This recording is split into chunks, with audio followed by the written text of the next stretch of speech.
Alrighty, hello and welcome everyone. I hope everyone's having a fantastic day. So we are going to be kicking it off here in the first semi-finals. We are going to be having Pantelanard going up against Kraken. So today's tournament is going to be a little bit different. So we are going to be having the Death, Dishonour, Order, Honour and Chaos. Now for those that don't know, that is actually going to be the three different kind of alliances here you can have in the competition. So for the tournament today, you can be Death, which is the Vampire Counts, Vampire Pirates, and Tomb Kings, for example. But you can only play those three for the entirety of the tournament. You can't play any other faction in the game apart from those three. If you're Destruction, you could be Greenskins, Dark Elves, and Skaven, so pretty strong. Order, you can be Empire, Lizardmen, and Wood Elves. Honour, you can be Bretonnia, Dwarfs, and High Elves, and then Chaos, you could be the Warriors of Chaos, Norska, and Beastmen. So yeah, lots of good fun stuff to have. So awesome start. So actually, what I've realised is I haven't quite got up my all of this yet. So let's get that going. I thought I had this going. You know what it is? It's because I restarted my OBS. Had a bit of a moment. That's why. God damn OBS. Pantelanard. And then we are going to be having Mr. Kraken. We'll put BBB in there. Mr. BBB Kraken. Alright, so we're going to be ready. It looks like we are going to be having Bretonnia going up against Empire. Alright, we're going to start with no good hammers. Let's get a kick off. So, welcome Mr. GG Gamer. We are going to have CJ DJ. We are going to have, of course, Mr. Pantelanard. Human Boy, welcome everybody. We are going to have Dog as well. And who else have we got in here? We got Michael Seal and a lot of support here for both sides. 50-50. Absolutely love it. Welcome, everybody. I hope you're all having a fantastic day. Hey, Phoenix. How are we? Welcome. Welcome. All right. A little bit laggy, but I think we're going to be good here. I think we're going to be all going. So, just to drop into these factions for you all. So we are going to be having Order here for Mr. Pantelanard. He will be Empire. No, sorry, he's Honour. So he'll be having Bretonnia, Dwarfs, and High Elves. And then in for Kraken, he'll be Empire, Lizardmen, and Wood Elves. So he went Bretonnia, banned Lizardmen, he being Mr. Pantelanard. And obviously then we had Empire and Wood Elves to go up against Bretonnia. And Empire by far the best pick of those two, I believe. So we are going to have Outriders here in the front, backed up by the Raw Aldolf Griffites. Very strong indeed here. Also with some more Sigmar Sons, backed up by a load of Swordsmen, a load of Spearmen, and it looks like a Jade Wizard. So look at, yeah, so Jade Wizard in the back there with the Regrowth and Earthblood. And we are going to have a Hammer of the Witches. Quite nice here, just have physical resistance.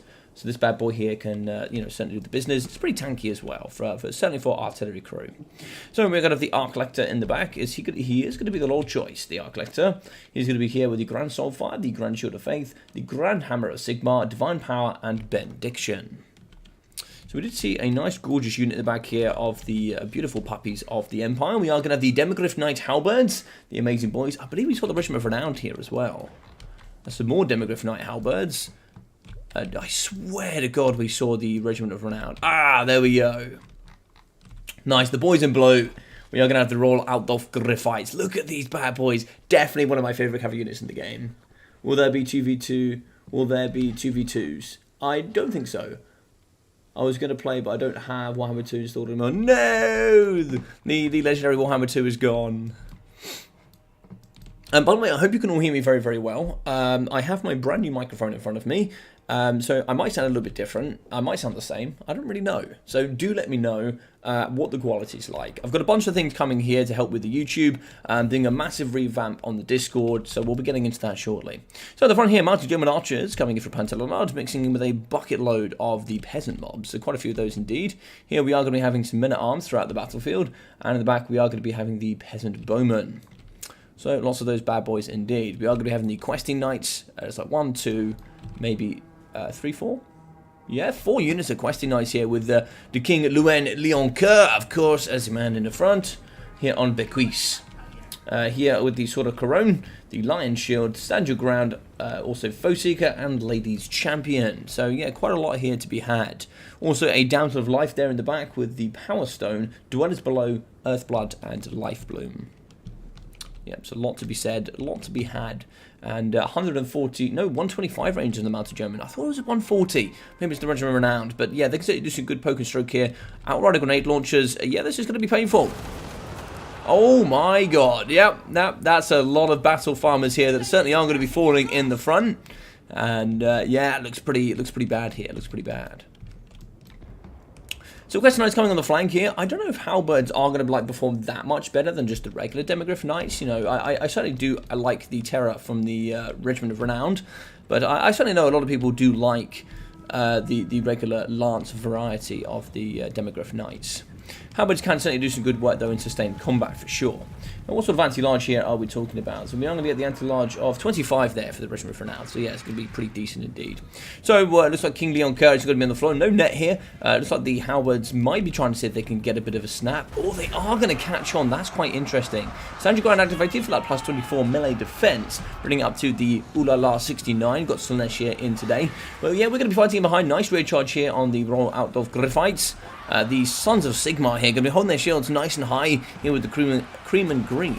In fact, as they fight in the front here with grenade launchers over the top. That's going to be scary. And yeah, that would terrify me as well. Yeah, especially coming here, you've got these bigger blue beasts with grenades coming over the top. That would certainly push me off the battlefield. Duos below here in the middle might be catching quite a few of the Royal Outlaw Gryphites. They'll be here from the Bretonnians. It's going to slow, it's going to cause quite a bit of damage. Looks like here the Spearmen are going to be moving in. Are we going to see too much damage on them? A little bit, not too much, but it will allow King Leon Kerr to get in the sky and start healing again. So for the range of the battlefield, we do see here swordsmen fighting pretty well up against the peasant mobs. The battle farmers here are going to do Bretonnia very proud indeed. Men at arms fighting up against swordsmen. Swordsmen should win there pretty handily. In the middle here, the charge of the Questing Knights. They are predominantly going to be anti-infantry, but they have brilliant armor-piercing values and can really chomp up against the Outlaw Gryphites. So the Shield of Faith, the Grand Hammer of Sigmar as well, being activated here. So 20% damage resistance, melee attack as well is really going to be helping here in this pocket. You saw a lot of damage on the Questing Knights, but certainly a lot of transfer here as well onto the Royal Outlaw Gryphites. Archers moving in here, so there's going to be a charge for the mounted German archers. They're going to be going nuts deep here up against the Royal Outlaw Gryphites. Arrows coming in from behind as well, so we are going to be having two of the Pox arrows. No, one Pox arrow and one regular here just kind of shooting over the top. Battle power is going to be pretty even. A lot of spearmen here, a lot invested from Kraken on this right-hand side. A lot of spearmen and swordsmen here just fighting up against the battle farmers. Anyone here, Questing Knights now going to be dueling up against the Outrider grenade launchers. Not very happy here if you're a grenade launcher fan. These boys are going to be falling down pretty quickly.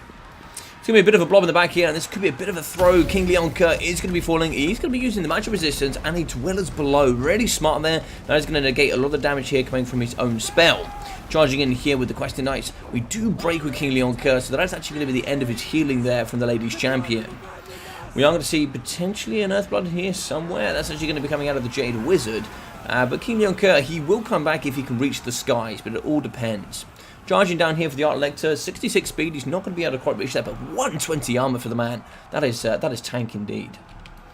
In the front, we do see here the Demogryph Halberds doing some quite nice work, but they are going to be falling here, unfortunately. They have got up to 30 kills so far, probably not paying for themselves for such a small kill count. So the Royal Outlaw Gryphites are going to get a regrowth. That's going to be only 23 for them. If it's all on Questing Knights, it's still not going to be enough. It's still not going to be enough, I don't think.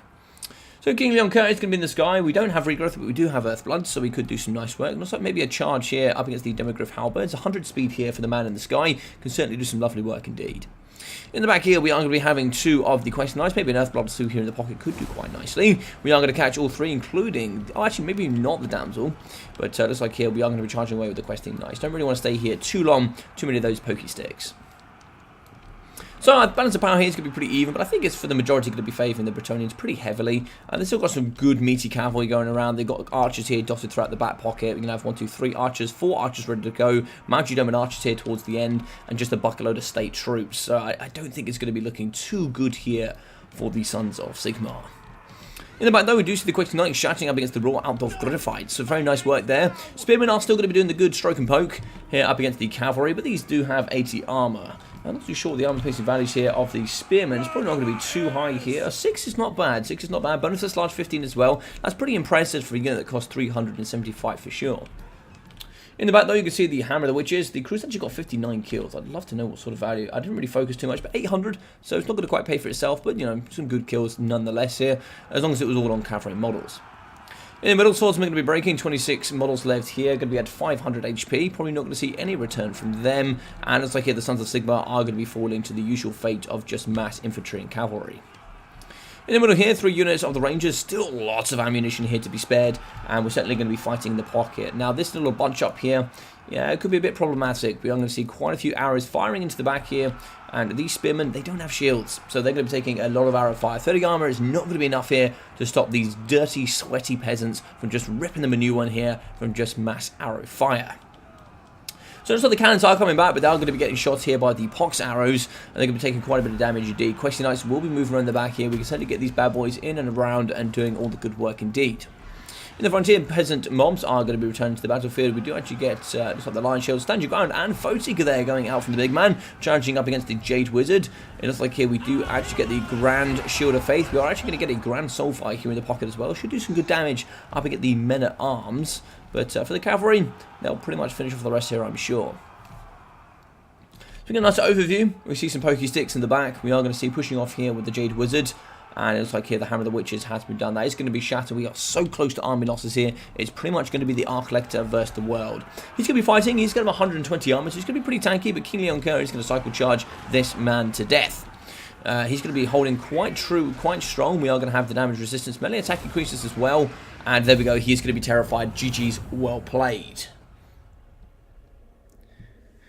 The thing I like from the Logic community is that it's not too large, so you get to know people when it grows. You will be part of the OGs. Yeah, 100%, man. You are 100% one of the OGs.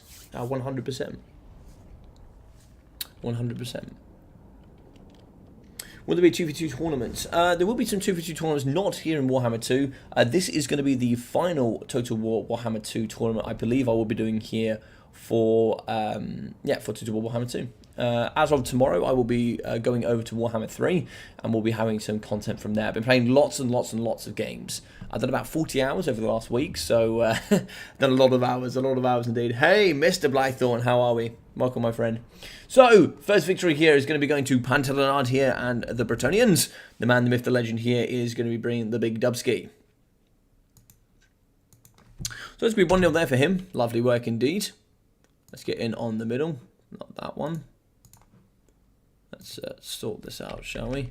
Pantalanard is going to be a little bit off to the side. It's going to be a little bit slanted.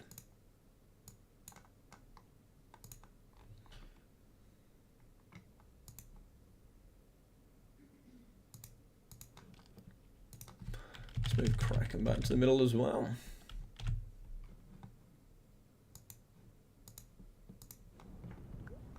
Hey, Arid, thank you so much, my friend. Thank you so much. Great commentary. No, thank you very much. That's really generous of you. Thank you very much, man. I really appreciate that. You have supported me a couple of times now. Thank you so much for that support. It really does mean a lot. I really appreciate you, man. Thank you very much. I hope you enjoyed the content. I really hope you enjoyed the content that is also going to be coming forward here for Warhammer 3, for pitch battles, and also for Domination. And I'm going to be streaming daily on Twitch. I'm going to be streaming daily on YouTube. Probably not streaming, maybe more videos, but I'll be certainly doing some stuff as well. I did remember to change the score today. I did remember to change. But no, thank you very much. I really appreciate that, Arid. Thank you so much. Thank you so much. So, if we get the breakdown here, we have 1,700 for King Leonker, 2,000 for the Damsel of Life there for Pantalanard, just showing what Dwellers Below can really do. Because it's not just the initial damage there from the branches, it's also that tick poison damage that does really nice indeed. Yeah, so really nice work. 2,000 damage value, plus some healing as well, is so crucial. 64, 120, 48, and 85. The Battle Farmers coming in strong.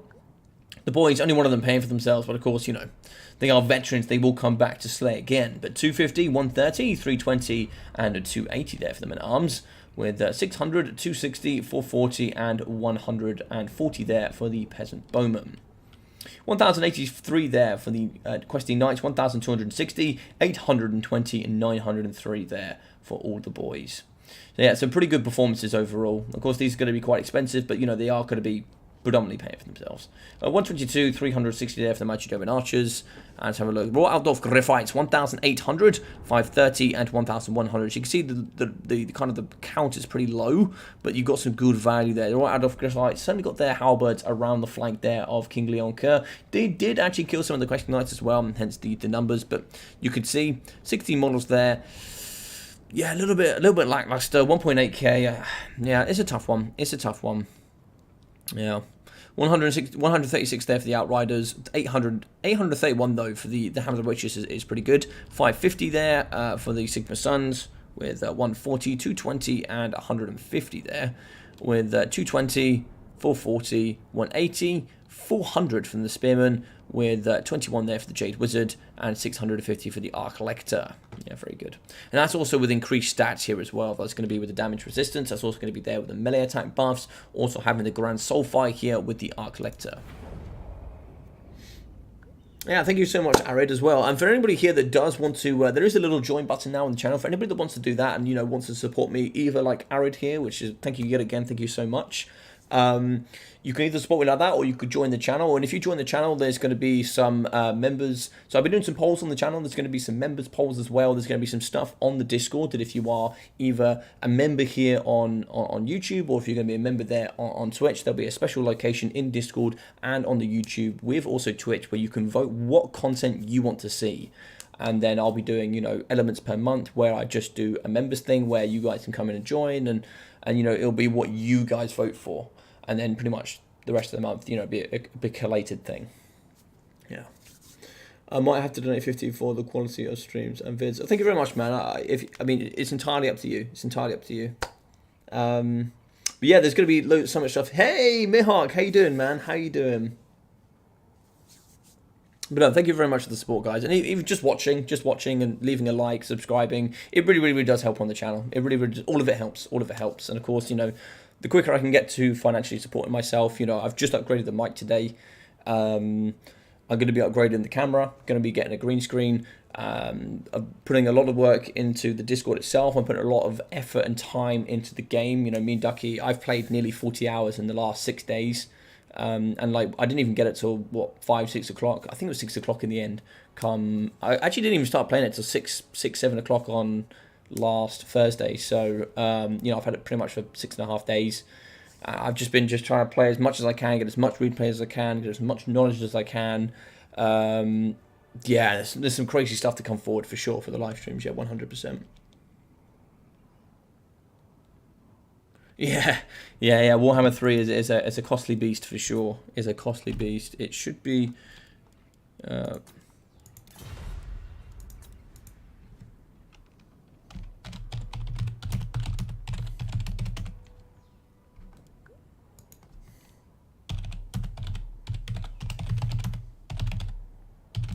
Yeah, great game there for both these gents. I really do like the Empire Bretonia matchup, and this is quite an interesting one as well. I wouldn't say it's up there as one of the funnest, but it certainly has a lot of dynamics around it that makes it very, very interesting indeed.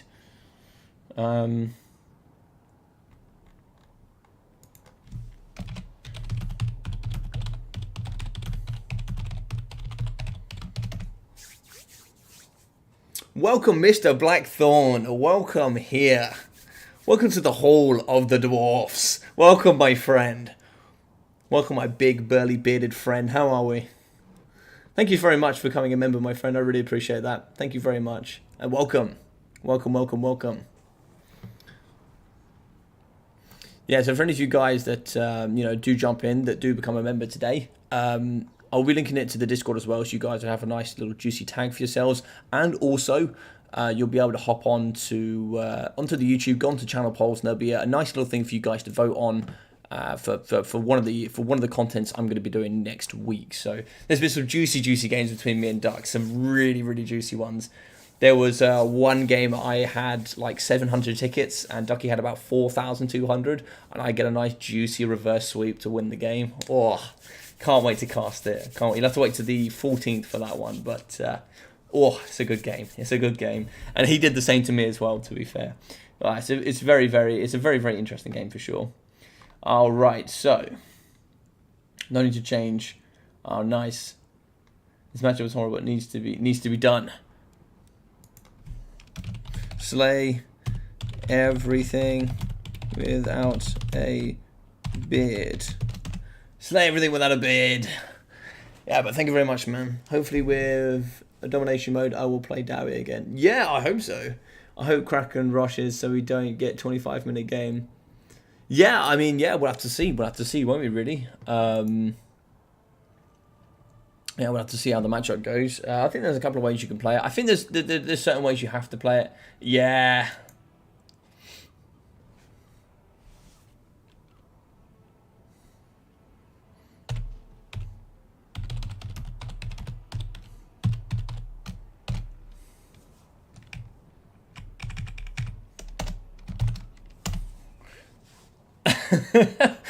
I love it. I love it. Actually, I think dwarves will be very good in domination. Just stick to the spots, and yeah, it really depends, man. It really depends how all of the stuff changes. Really, like how dwarves are going to be implemented. What sort of things are going to get changed and balanced towards the domination mode. I think there'll be lots of things that could happen, and it's very hard to say how some of these factions are going to perform. And I think there's some elements that are really powerful in the game that you don't really get to see unless you're playing the game itself. You might see quite a lot of it on live stream, but there's a lot of elements like where, you know, I've had some discussions where people are like, oh, Skaven Slaves are just going to be trash. They're actually going to be quite powerful and things like that. There's quite a few different units that people might, oh, that's going to really suck, but actually I think they could be quite good. There's a whole thing about like capture weight and the ability to summon stuff as well, combat mechanics, and there's a whole bunch of things that you have to take into consideration when you're playing. That initially, when we were deciding, and this is the thing as well. Me and Ducky have had many discussions about what we think is the most powerful faction, and right now we just don't know. We don't know. It's actually extremely well balanced. But anyway, let's pop into this. So we are going to have triple Weight Watchers here at the front. Lovely stuff. Great armor piercing, 190 range. You know the business. These boys bring it. We are going to have the Glade Rider Spears here, backed up by the Lost Silver Knights here, the Regiment of Renown. 75% physical resistance. And, well, they bring the business. We are going to have Wilder Rangers at the back. These boys normally brought, for the majority of the time, those glaives really rip apart the Dwarven infantry pretty nicely. And not only that, they look sick whilst doing it. Can't even lie it. These Algae certainly do come with a bit of fashion. In the sky, we are going to have the Spellweaver High here with, pretty good. I like the Lowick's Blessing. It is going to be it's only 24 seconds, but, there are some that are absolutely absurd. I think Armor of the Stars is like 67 seconds or something of Unspottable. It's absurdity. But yeah, Arcane Conduit, Soul Quench, Ancients Protection, and Blessing of the Ancients. I think that's a bit of a misplay there from Kraken. Ancients of the Blessing only activates when you're in a forest, and being this can't land, you're not going to be able to be in a forest. So in the trees, we are going to have Dwarven Warriors backed up here by lots of Longbeards. This is the exact way to play this. You need to just go mass shields, mass Dwarven Warriors, a couple of blasting charges, and then loads of Quarrelers. Yeah, very good stuff. We are going to have Belagar Ironhammer, the true king of 8 Peaks. The man, the myth, the bearded legend here in the front. Look at the man with the runic armor. Absolutely love it. Silver Shielded here, 55% blockation, 120 armor, 450 weapon strength for one hammer from a man that is only 3 foot tall. He punches like a tank. But yeah, 25% magic, 50% missile. You know the business. This man brings it as well. The Dragonback Slayers in the back here with the slows. The Dragonbacks do have a really nice ability. Although, there we go.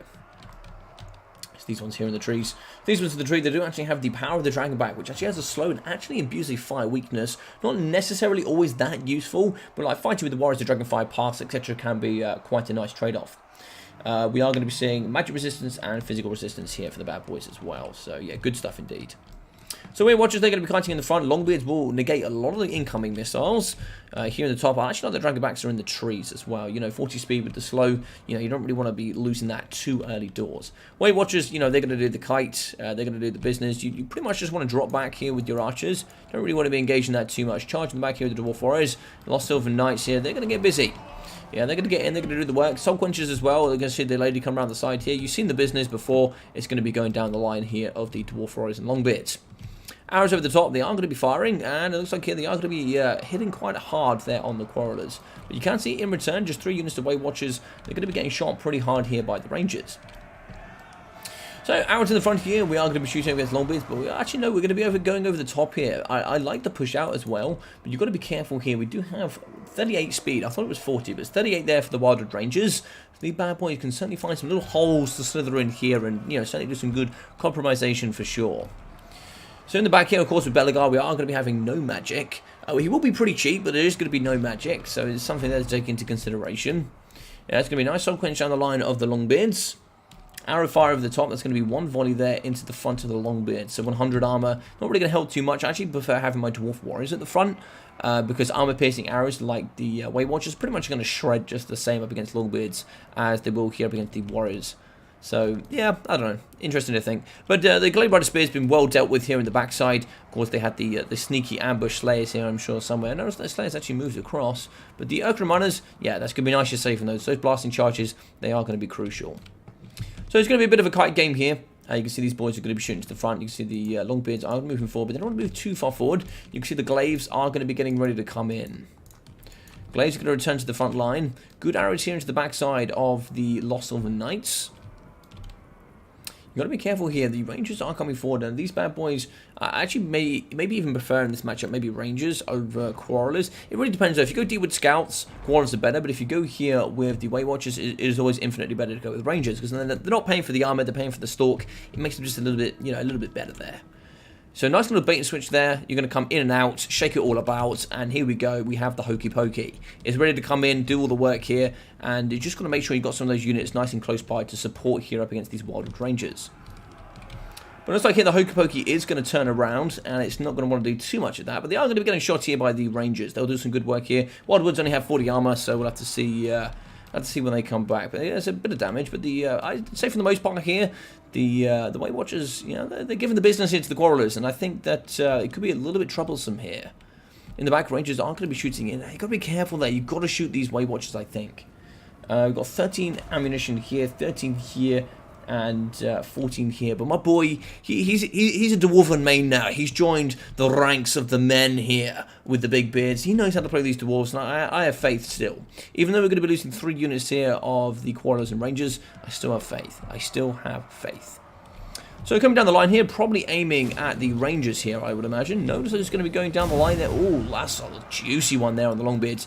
So what you're going to be doing with the Longbeards as well is you're going to have that quick rotation. So if you've got units here, you just got to keep a slight eye on the Spellweaver. When you see it coming, you've then just got to, you know, give them a quick turnaround and face them side on when they're ready, when that spell does come down the line. On the side, Blasting Charge is going to be getting eaten here by the Wildwood Rangers. In the middle, though, looks like we are going to get a little bit of a charge in here. That's an interesting one. So we are going to get maybe a couple of shots in for the Quarrelers here up against the hero. No, looks like they're actually going to choose to fight. And look at the damage there. Look at the damage. Only 15 armor here for the Weight Watchers. They are going to get hit pretty hard. Lost Silver Knights, they're going to be down to below half health. And, you know, we do have the Spellweaver high, but this lady here, she's only also got 30 armor. And, oh my god, there's no Apotheosis. I just recognized there's no Apotheosis. God damn it. Ooh. Apotheosis is so good for the Lost Silver Knights. Very interested to see that. But she's going to be charging in here. The minus of blasting charges. Dwarf Warriors, they're going to be charging forward here. The boys here, axes high, shields ready to go here as they fight up against the Wildwood Rangers. Now, these do pay for armor piercing, but they don't have much armor, so the boys here can also transform quite nicely there with that nice base weapon damage. They can certainly rip through. You've got to be careful, though. Terror here for the Lost Silver Knights is real. Arrow shooting over the top here, they are going to be firing up against the Wildwood Rangers. And moving throughout the forces is going to be the Lost Silver Knights. Archer over the top, Dragonbat Slayers are going to be maneuvering out of the middle pocket. Weight Watchers will certainly do some good work. Blasting Chargers coming forward. Could we see some Ranger action here potentially? No. A bit more of a hokey pokey there in the middle, and we're going to see another spell down the line. That's going to hit a lot of the Dwarf Warriors here. You've got to be very visual on that. It's quite hard to make sure that you can keep on top of that for sure. Because if you get a unit and you just turn it 90 degrees, you'll actually find that it splits from the middle, and you'll find this lot rotates as this lot drops, and you'll find actually a bit of a gap sort of opens up in the middle of the dwarf. So you find actually a lot of those soul quenches do actually miss. But looks like at the front here, we are going to be having the Dwarven Warriors here fighting quite hard. They're going to be going pretty hard up against the Wildwood Rangers. Same for this unit here as well. They do have pretty good melee defense. 40 will hold quite nicely up against the Wildwood Rangers. They don't have much. They have okay melee defense. 36 is pretty decent. It's actually quite high for a unit that has a two-handed glaive, if I'm honest. But yeah, they're going to be okay. They're going to be okay. Dwarven Warriors will do the work, but they will lose over time. But you just have infinitely more troops here for the Dowie. Balance of power is pretty even, but the Dwarven forces are looking pretty low here, I must admit. But you can see a lot of the ammunition getting used up here for the Way Watchers. It's getting pretty bleak here as well for the Wood Elves. It's really difficult to say which side this is going to go to. I would definitely start focusing. I think it's not even worth focusing on the Way Watchers anymore. You just got to be shooting this front line. Now, oh, that was an overcast. Lovely stuff there. Spellweaver is going to be down to 900 HP, but it's going to be going down into the Longbeards. Longbeard's going to be wavering. They do hold and they do break here with the extra help from Belegar. I actually think you move Belegar out. He's got Silver Shield. Go challenge up against these Way Watchers. Show them who's boss. On the floor here, we do actually see nice compromisation there. The Spellweaver High do some work up against the good old Rangers. Arrows now are going to be shooting the dragon back. Just get these boys back. Yeah, the boys here, they're going to be crucial towards the end for sure. Arrows here are going to be firing at the front line. I think this is what's needed. Like, you know, the Way Watchers aren't really a threat anymore. You can see in the middle, the Wildwood Rangers here are going to be doing some nice work up against the Mines of Blasting Charges. They pay a lot for AP, not really on stats, and they also pay a lot there for blasting charges. So, unfortunately, they're going to be falling probably pretty quickly here to the Wildwood Rangers. In the front here, we do see the Dwarf Warriors. They are going to fall, but we are going to be moving in with more. It's just more and more and more coming through. So, maybe get some blasting charges over the top. It looks like these ones might actually could be coming over here. I actually wouldn't mind them just charging a unit at the range. Yeah, look at the blasting charges on the side. They're going to be doing so much damage. Yeah, just get the boys forward here. I don't even care. They just hold them with the quarrelers. Just hold them. And then just get the blasting charges in from behind. They're going to absolutely destroy them. Well, I think over here, I think we do see the win for the dwarfs. We are going to see quarrelers. The one problem could be Lost Silver Knights, but there's no healing. I think that was a big loss there from the Spellweaver from Kraken. I think you just drop the Loix Blessing and you take Apotheosis. I think it's just infinitely more worth it, for sure. They're going to grind it down. Yeah, I think so too. Yeah, I don't think they've got anything for Belegar. Yeah, Belegar's just way too tanky at this point. Yeah, he's way... I also don't think they've got enough to take down the Dragonback Slayers. They've got no archers left, and Dragonback Slayers will absolutely thump against Wildwood Rangers. These boys are absolute lawn mowers. They got, what, 48? Yeah, 48 weapon strength. That doesn't even include bonus first large as well. These things are lawn mowers for sure. And also they're unbreakable, so they'll just get in there. They'll do the good juicy work for sure. 460 there for the Spellweaver High. Some arrows here left for the Rangers. Looks like they do shatter this. Now get them turning and burning here. That is going to be Armidos' GG's and well played. Yeah, well played to Pantanalov. The man here is an absolute legend when it comes down to the Dowie forces. Mr. CJ DJ coming in with a £1 donation. Thank you very much, my friend. I really appreciate that. Thank you very much. Logic, will you make Slaanesh content tomorrow? There might be Slaanesh content tomorrow, my friend. There might be some Slaanesh content tomorrow. Yes, sir. Yes, sir.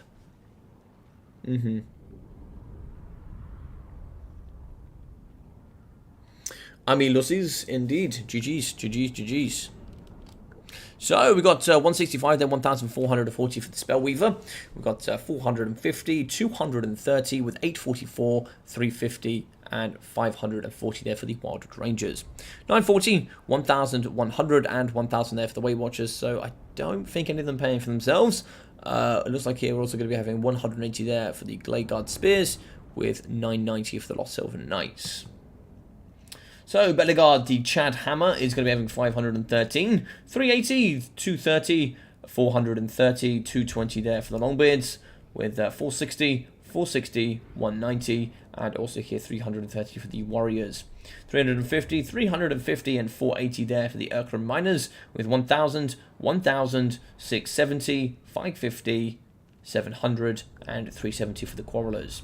450 and 114 there for the Dragonback Slayers.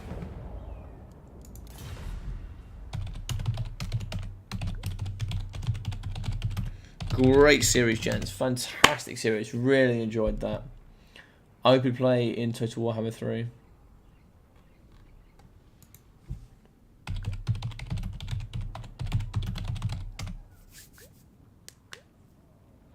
See you around, and good luck. Thank you, Logic. No problem. Thank you very much, BBB Kraken, for playing. It was an absolute honour to host those games. That was really nice.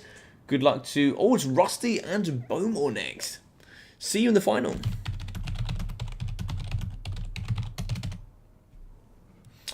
Human Boy straight in. Fantastic work.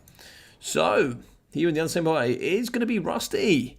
So, Rusty went on, let's have a look here today. So, we are going to have Kraken going up against El Yak East, and he got the victory there. He then went up against Demon of the Dark, who went there with the death, and he got a good victory there. Pentanard went up against Berserk, And Berserk there going up against Bowmore and got the 2-0 win. So Human Boy, he was in round 2, beat up against the Rice. And now he's going to be in the final with Rusty. Rusty beating Tretch and Sal. Oh yeah, it's good stuff indeed. So let's have a look for the boys here today. So very nice stuff.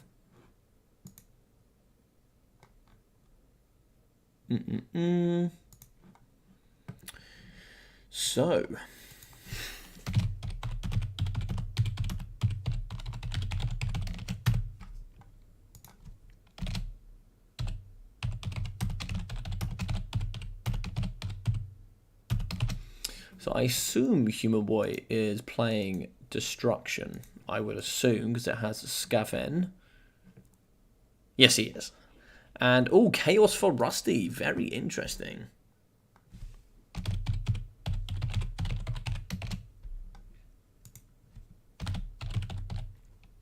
Rusty is going to be Chaos.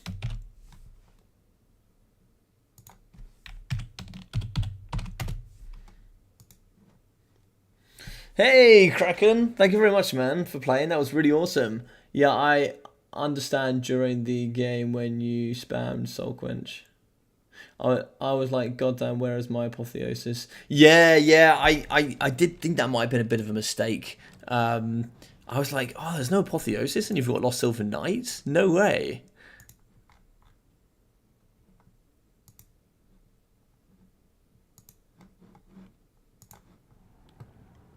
Update the scores, please. Yes, of course. Thank you very much, my friend. Thank you very much. Going to be 2-0 there, of course, to Mr. Pantelinard. So we'll get that there on the screen. And then we'll go ahead and change this. It's going to be the Human Boy. Yes, yes. The Hubby Boy.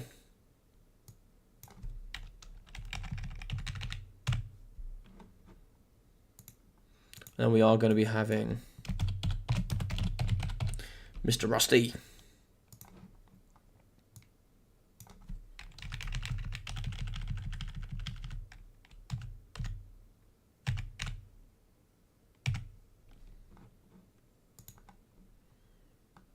Mr. RTK Rusty.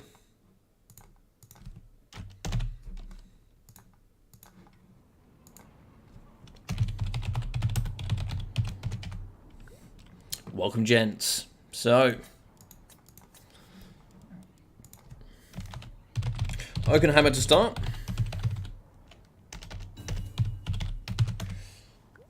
Howdy, howdy. So, let's have a look here. So, I think it's going to be...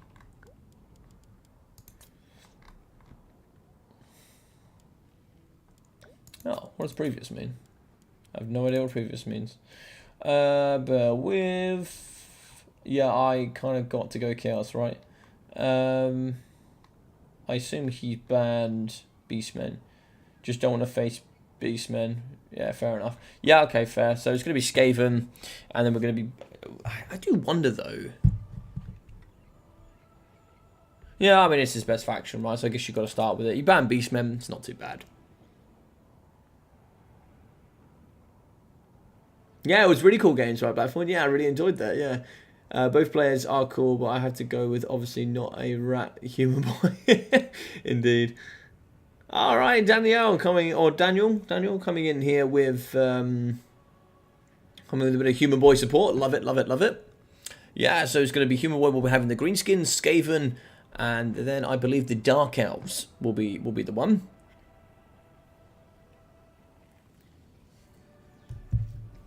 I think into this actually. I probably wouldn't have gone Chaos. I actually probably would have gone... Norska, actually, I think. I probably would have gone Norska into Skaven. I still think all three of them do really well against Skaven. And that leaves you Warriors of Chaos, and that also leaves you Beastmen. I think Beastmen and Warriors of Chaos could do both well into Greenskins, and they can do against Dark Elves.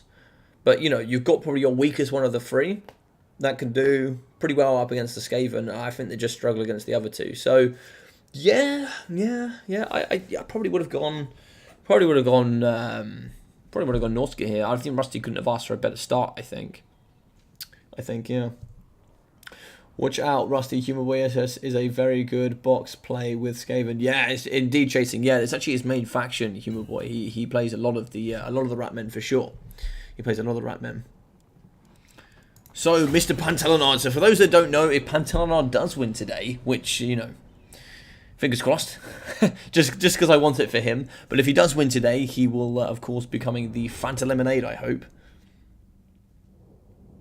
And he'll be known as Fanta Lemonade on the Discord. Pretty much everywhere. You're going to be Fanta Lemonade everywhere. That's it. I've decided. Alright, so on Oakenhammer here for the Chaos. So in the sky here, we are going to have the double Manties. Yeah, very good here, very good terror. Cheap indeed. Chaos Marauders along the front line. Bucket loads of Chaos Marauders here with the Chaos Spawn. Chaos Spawn can be okay, but they can be countered as well pretty hard. And Marauder Horsemen, a few units of those bad boys in with the double Warhounds with poison. So Sartorial, the Ever Chicken, the man, the myth, the legend here on the floor. He's going to be having the Arcane Conduit, the Final Transmutation, and that's it. That's a lot there. Arcane Conduit's a lot for just Final Transmutation. Yeah, that's a bold pick, Cotton, I'm sure. So, yeah, that's a lot of infantry on the front line, including Forsaken. So, Forsaken rush here with Chaos Spawn. Seems to be the way to play this. And we are going to respond here with a Night Runner Kite. Some with Poison here for the Gutter Runners, and some without, just to make it a little bit cheaper. In the front, a bucket load of the Clan Rat Spears with shields. A bucket load of these bad boys. And looks like we are going to have the Grey Seer Plague. In the back, we are going to have the Rat Ogres, backed up more Skaven Slaves. More Rat Ogres, the Skaven Slave Slingers, and the double poison Winged Globadiers. One assassin on one side, we are going to have the Chieftain on the other. So the bad boy here is going to have all of the package. We are going to be having, let's have a little look here. We'll be having the Concealment Bombs, as well as Assassin's Trophy, Rifle High Talisman, and Slippery. And over here on the left, we are going to have the Chieftain with the Guardian and the Shield of Distraction. He's also going to be having Frenzy. And yeah, here he is going to be having the 70%. 70 armor. It's quite nice here going with him as well if you do actually come in with the Storm Vermin, the Council Guard, because then you can drop Guardian on him, and it gives all of this Guardian, these 3 Guardian, which is quite nice. 70 armor with 15% physical resistance. Yeah, it's quite tasty. It's quite tasty. Grey Seer Plague there with the Arcane Conduit, the Vermintide, as well as the Dreaded 13th, the Unholy Clamour, Scorch, as well as the Plague Rash, here with the Potence of Venomous Doom, alongside the Wall of Unholy Sound. Yeah, very strong indeed. So could the Ratman do it? This here is going to be probably one of the harder matchups for the Skaven, for sure, in the game. This is not one they like to play quite often. Hey, Wintertown, how we doing? Give it hell, Human Boy. Yeah, of course. Rusty beat me, so I support him. How you doing, Michael? How you doing? Well. So good shots on the front here. We are going to be poisoning up against the only 35 speed there for the Forsaken, so they're going to get a nice, good bit juicy kite. Now you think, oh, 85 armor, that's going to be quite decent. Well, 85 armor is like what we would consider light armor. It's sort of like light to middle armor. And these bad boys don't have much armor piercing here on the missile strength. You can see here, it's only going to be 2 armor piercing for the Night Runners, but they did quite a considerable amount of damage. Nice push down in the front as well for the Rat Ogres. It's going to be a bit of good dunk and then movement. So we're going to kind of get in there, do all the damage, and then get out. It's really going to prevent this front line, and we're going to get some good kite here towards the middle.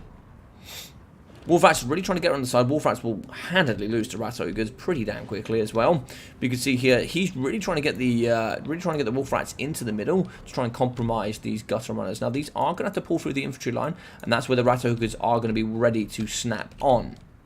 Rat Ogres are going to get pushed through. That's really smart from Human Boy. Rat Ogres are going to come in here for a good blockade to protect up against these skirmish, and now the front line engages. But look how low these Forsaken are. They've been well and truly butchered for sure. In order here, Chieftain is going to be fighting. We could see a Final Transmutation here, but we have to be careful. Like it is going to be a summon of the Storm Vermin Halberds. It looks like we're just going for the explosion there on the Chaos Sworn. Negative 14 melee attack there for the Rival High Talisman in this nice, big, juicy aura. Coming through the middle here is going to be the Grey Seer. He's going to get charged down here by the Chaos Ferromanticore. And it looks like here in the middle we are going to be getting... Yeah, we are going to hit that. It is going to be an overcast. Final Transportation catching 1, 2, 3 units. Not too much of value. But here in the back, we do actually break the Chaos Warhounds. Nice work there from the Knights Runners. Rat Ogres and the Gutter Runners going to do some juicy work indeed.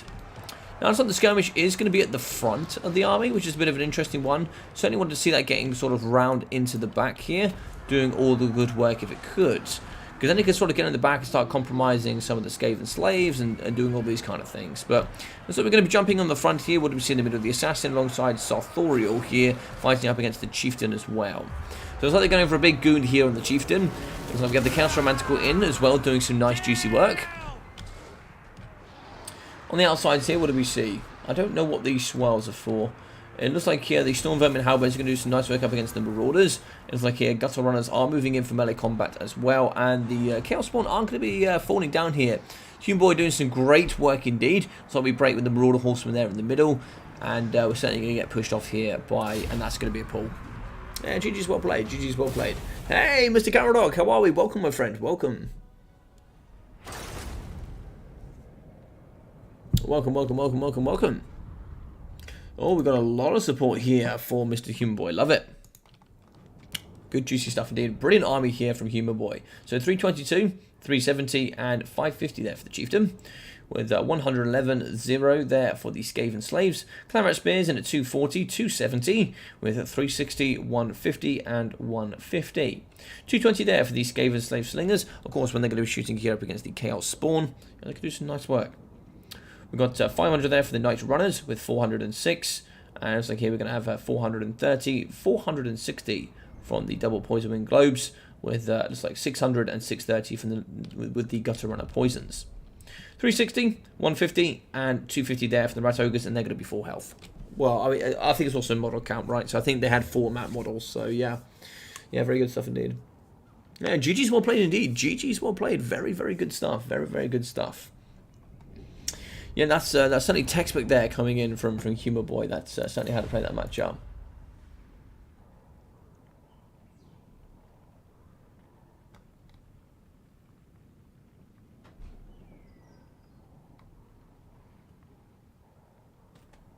Gutter Runners do really well recently. Yeah, it's very strong, very strong. It definitely wasn't a box. I thought I'd try. I would try and forsake him. Oh, GG ball playing. All right, so Hubby is going to be taking the lead here. Just got to send something there in my DMs. All right, so going to be 1-0. Good stuff there from Human Boy. So we're going to move on to game 2 here. It is going to be the Pillar of Bone. Update. Oh yes, update the score. Thank you. Yes. Yes, I did get to that luckily. Hey Logic, good show yesterday on Ducky Stream. Hey, thank you very much. Yeah, thank you very much. Yeah, it was yeah, thank you. That's pretty kind of you to say. Yeah, it was really nice. I was quite happy to come through and yeah, I get the dub ski really. It was quite nice. Everyone that played there was played a lot. As well, also like big shout out to Mercy as well. He did a whole stream. So of course he lives out in Oz, right? So he lives like pretty much around the other side of the world. He changes his entire day around just so he can stream. He gets up like stupidly early. He'll basically get up in the morning, like 4 o'clock in the morning, stream and then go to work, right? It's absolutely bonkers. So he came on a stream after doing a stream at a ridiculous time for him. I think he's like 13 hours behind us, right? And then goes to play me directly. And I was like, man, you'd be crazy. You're crazy. But yeah, one absolute champion came on and played it. And Darv really gave me a run for my money. He really gave me a run for my money. But it was great. I really enjoyed it. Really enjoyed it. Yeah, I really enjoyed it. I'm really enjoying the domination mode for sure. Yeah, it's very good. I've put a lot of hours in. I put 40 hours into the game and nothing into campaign yet. So that'll be fun. Alright, so game 2 here. Looks like it is going to be the Beastmen. And I think the band there... Yeah, Beastmen ban Dark Elves. Which means here, regardless, I probably see Human Boy doing quite nicely. It all came down to that first game. The final game means it will be Norsca against the Dark Elves, which... Yeah, it's not known for being a great matchup for sure. It's not known for being a great matchup, but yeah. So the final is also going to be a best of 3 there, so it'll be Batenanard against whoever wins here as well. Of course, I do understand tonight is going to be a slightly shorter stream. I might see maybe if you guys want, as yeah, a lot of support there for Mr. Hubby. It was awesome day with The Duck. Yeah, it was awesome day with Duck. Yeah, he does some amazing casting. Yeah, he's a very, very good caster, Mr. Ducky.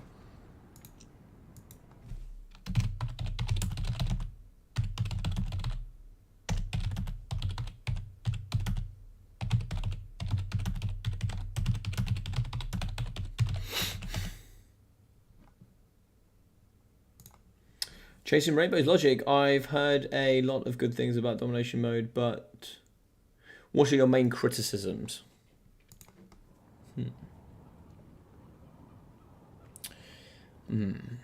Main criticisms.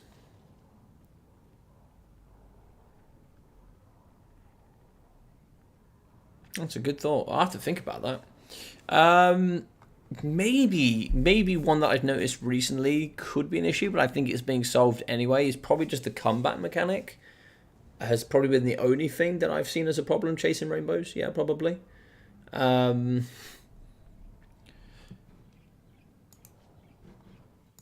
probably the only thing I could see as maybe yeah. But no casters have as expert. Yeah, but no casters have as expert skills with the draw tool like you. Oh, I appreciate that, man. Thank you. You like my drawing, do you? I'll try something different here. Oh, nice. Okay, I like different.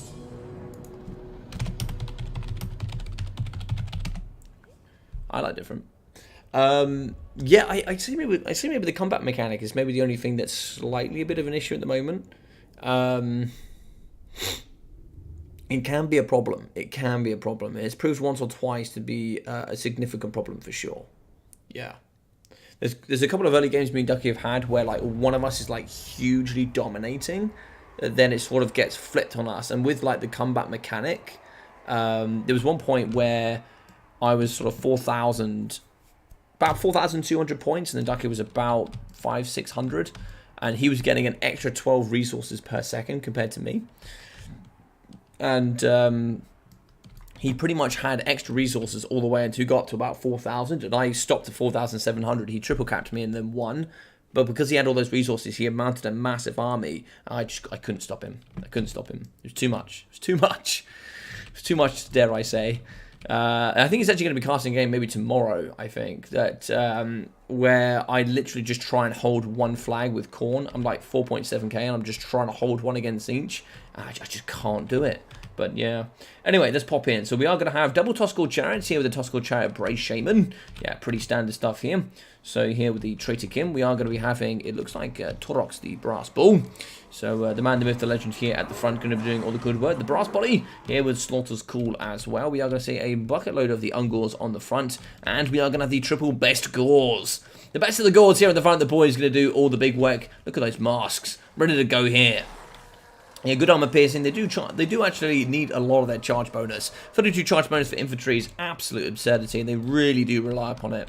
Here with double manticores as well is certainly going to make it pretty interesting. Looks like some centaur throwing axes on the side. Looks like 2 units. So we are going to be having here the Human Boy, Forest Spiders, backed up here by a bucketload of Goblins and Orc Boys. That's pretty standard there with the 8 Peak Loonies at the front.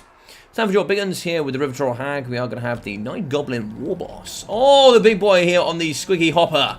Oh, I love it. He's going to be here with Fermented Fungi, the Boss's Loons, as well as the Tormentor Sword. And get back here. Tormentor Sword is, whoa, that's something. That is something. So the back of Big Boss with the Heroic Cunning Blow. Get back here and also Blast Cleaver. Not coming in with the ITP. That's quite interesting. But we are going to have the Giant River Troll Hag, the Spirit Leech, Purple Sun of Zexorus, the Life Leeching, as well as the Overwhelming Odor and Mither. Yeah, pretty impressive. The Ragnarok Queen, the lady herself, is going to be joining us here on the battlefield with 2 units of the Savage Orc Boar Boys. Not the Boar Boys, sorry, the Savage Orc Arrow Boys. So the Ragnarok Queen here with her nice summons. We are going to have the Maternal Instincts. Going to be very good at getting in and around and shutting down. So in the middle here, a little bit compromised. It's going to be the Spider Runners. They have been terrified thanks to the Manticore just, you know, having its presence nearby. But it's like here, the Black Orc Big Boss is going to be in chase. We do get in the sky, so nice work there. In the middle, we are going to be charging through here and trying to see if we can shut down the Savage Orc Arrow Boys. Some of the spiders from the outside probably want to get involved. It's like the Manticore is going to be going to say hello. But in the middle, the Maternal Instincts are going to be charging them back. Could they compromise? It looks like it is going to be the choice here to go after the Centaur throwing axes. And, you know, it's pretty good. That's exactly what I like to use them for. I like to get them in the back there and just do all that, you know, stroke and harass. It's really quite annoying indeed. So in the middle here, I'm not too sure what this is going to be. This is going to be get back here, and Warg is going to be activated here in the middle. The get back here plus 16 leadership for all the greeny boys here in a close radius. In the back here, we can see the Savage Orc Arrow Boys. They are going to be in combat here up against Centaurs. Really want to move in those Gobbos and see if we get the Arrow Boys out. In the back here, more Ungol Spearmen fighting up against the Arrow Boys. And also in the back here, we do have some of those Gobbos. In the middle is going to be a bit of a meaty mash. We are going to be having the Arachnarok Queen, anti-large, and quite good armor piercing. But she also has a bit like 70 melee attack. Yeah, 70 melee attack, but she really struggles to kill things like Taurox. But yeah, it's going to be a nice purpose on the Zexrus in the middle. Unfortunately, the Zexrus is going to go in this direction, and that's really unfortunate. We are going to get the nice Fanatics here in the middle. The boys are going to be just going through the line, cleaving all of the best of the Gors here. Look at them just cycle through. Look at the damage there on those best Gors. God damn it. That is absurdity for sure. Spirit Lich here certainly needs to be bonking on top of Taurox. Yeah, that's exactly where it's going to be going home. And the Black Hole Big Boss is going to be fighting, but with no support. Now, the Red Knight Queen is on, but she's getting punted by the Ferromanticore. She's actually getting deleted pretty hard here. So we can see nice good work here. The Red Knight Queen is going to be struggling. She's going to be wavering. Tuskal Chariot's coming in. Unfortunately, it's going to be just a little bit too late there for get back here. The Rat Knight Queen has already broken. Now, we don't really have any infantry support in the middle, and that is going to be all she wrote. Humor, yes, just with the even star build. I see. Indeed, the Rat Knight Queen got bullied. Yeah, for sure. Very interesting. Very, very interesting indeed. That was an interesting build there from Human Boy. I was surprised about the build a little bit. But 930 there for the Night Goblin War Boss. With 650 for the Giant River Hag. I think the Giant River Hag just needs to Spirit Leech Taurox all day. It's kind of my way that I have Norse's to deal with Beastmen. You just bring a Bray Shaman. No, sorry, not a Bray Shaman. You bring a Sorcerer of Death Magic, and you just Spirit Leech, Spirit Leech, Spirit Leech, Spirit Leech. Just over and over. Whenever it comes available, just keep Spirit Leech him. And you just Spirit Leech to death Taurox. You don't focus on anything else. You don't do anything else. You just Spirit Leech Taurox. And you just make sure that Taurox is off the battlefield. When Taurox is gone, negative to leadership for all of these bad boys. Or you can just sit there and, you know, spam on a Manticore. Either one doesn't really matter, but, you know, you need to delete those SCMs that are really important for the Beastmen. But 214 there for the Black Orc Big Boss, with 170, 120, 300 for the Goblins, with 71 there for the Orc Boys, 320 for the 8 Peak Loons. Very surprised how low that is. They were literally dumpstering on Bestigors. Don't know how I feel about that. 880 with 580 there for the Savage Orc Biggins. The Arrow's getting 420 and 120, with 93, 214 for the Spider Riders, and also like 350 there for the Arachnarok Queen. So 1073 there for Trox the Brass Bull. We've got 650 and 460 there for the Ferromanticores, with 480, 600 for the Centaurs, with the Tuskals coming in at 650 and 550.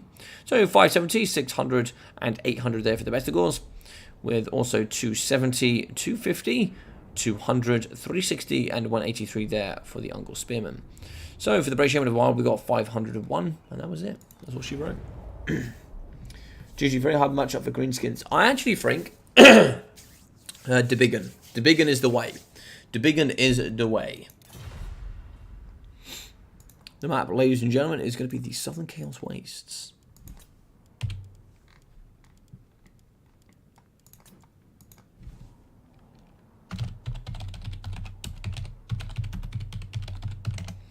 I think the big one can do quite well. Logic, where are you from? I'm from England. I'm from the United Kingdom.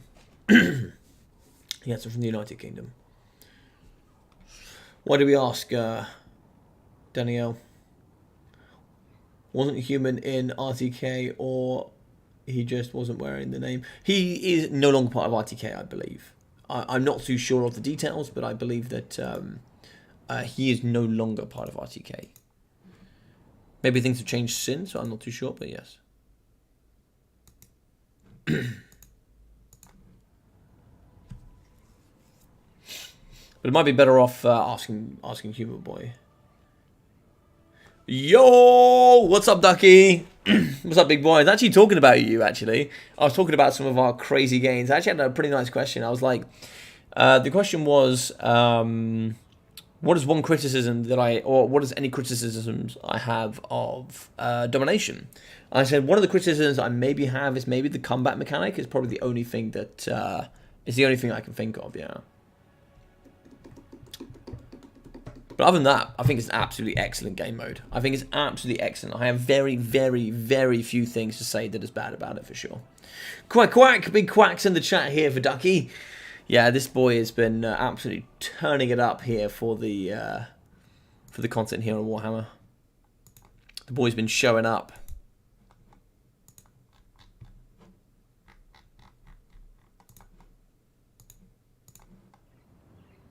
Quark. Yeah. Oh. Yeah, the map and dip. DQ quick. Yeah, so just gonna be waiting here for Humor to get back in. But this is gonna be game 3, guys. This will be the final game. And we'll try and see here if the guys do want to play. Let me message Mr. BBB Kraken.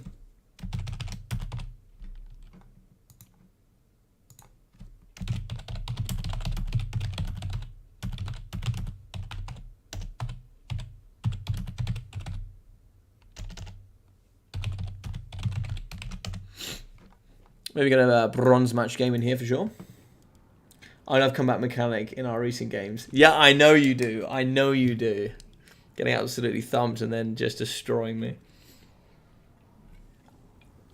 I did it to him like twice and then he's done it to me like 3 times now. Boris is an...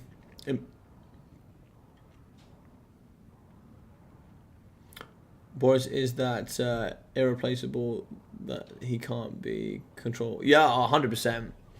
Boris, hey, you got the Boris tag. Yes, Blackthorn. Yes, you have the Boris tag. I love it. I love it.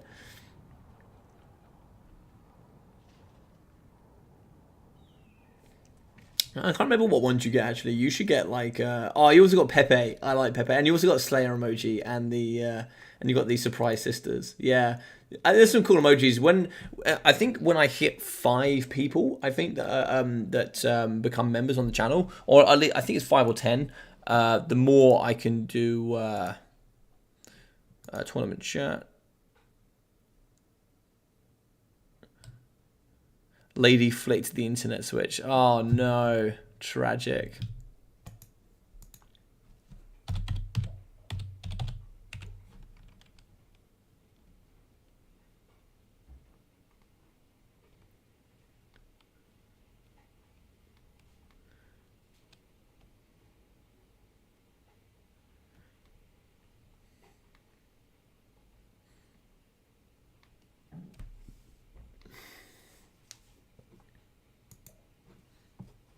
So tragic here for Mr. Human Boy.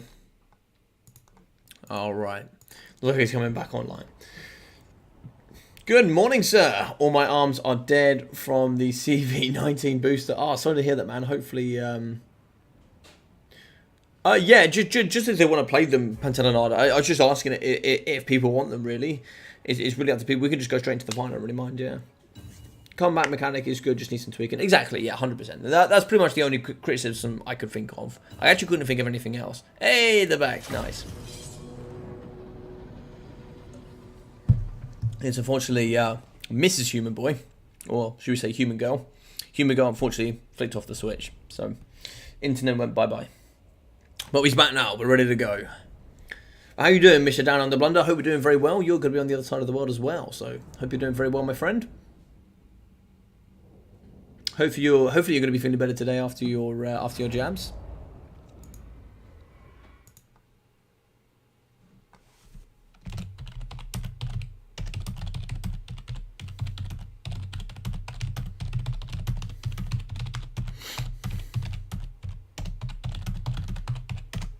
Awesome, awesome, awesome. So let's start here with the Norskans, the Chaos Men indeed. So we are going to be having here, looks like some skin walls. So we are going to have some of the skin walls here in the back, the big boys indeed. They're going to be, of course, these aren't going to be the armoured variety, they're just going to be the regular ones. But yeah, they do have good physical resistance, frenzy, regeneration, anti-large as well, bonus for large. These boys can certainly do very well indeed. In the front line, we are going to be having a bunch of Marauder great weapons. These bad boys certainly out of thumb pretty hard here up against most armour in the game. We're going to be having, it looks like here, Marauder Horsemasters, 2 units, more Marauder Horsemasters, so 4 Marauder Horsemasters and double Marauder Horsemen, double here in the back of the Ferret Manticores. And here it is going to be a Horse Wolfric, backed up here by a Shaman Sorcerer of Fire, Burning Head, Fireball, Kindle Flame, and the Scroll of Shielding. So Wolf of the Wanderer here with the Hunters of the Champion, Seafang, as also Foe Seeker, with that rage mechanic, can do very well indeed. I'm sure the front line is pretty cheap and cheerful. Yeah, it's going to be uber cheap and cheerful. It's just going to be uber cheap. So 3 units of the Great Weapons, and then 5 units of the regular Marauders, backed up by 1 unit of Skin Wolves. So, oh my god, what is this? What is this? So, Dark Riders backed up here by the double Canite Assassins. Web of Shadows here, 1 with Assassin's Trophy as well. We are going to have Scourge Chariots, 1, 2, 3, an extra unit of the Dark Riders. The Raven Herald in the sky, backed up with the Crows of the Cane. Or the Crows of Cane, sorry, I should say. These actually have regeneration in combat. And backed up by the double Ferret Manticores and a load of Dread Spears. Well, I say a load, just 3. Oh, wow, this is going to be interesting. This is going to be an interesting fight indeed. Note to self, stop leaving notes to self laying around. Well, hey, what happened? My girlfriend would appreciate if we do the final before the bronze match. Alright, yeah, no problem. Have you got to go out? Have you, Mr. Pantelinard?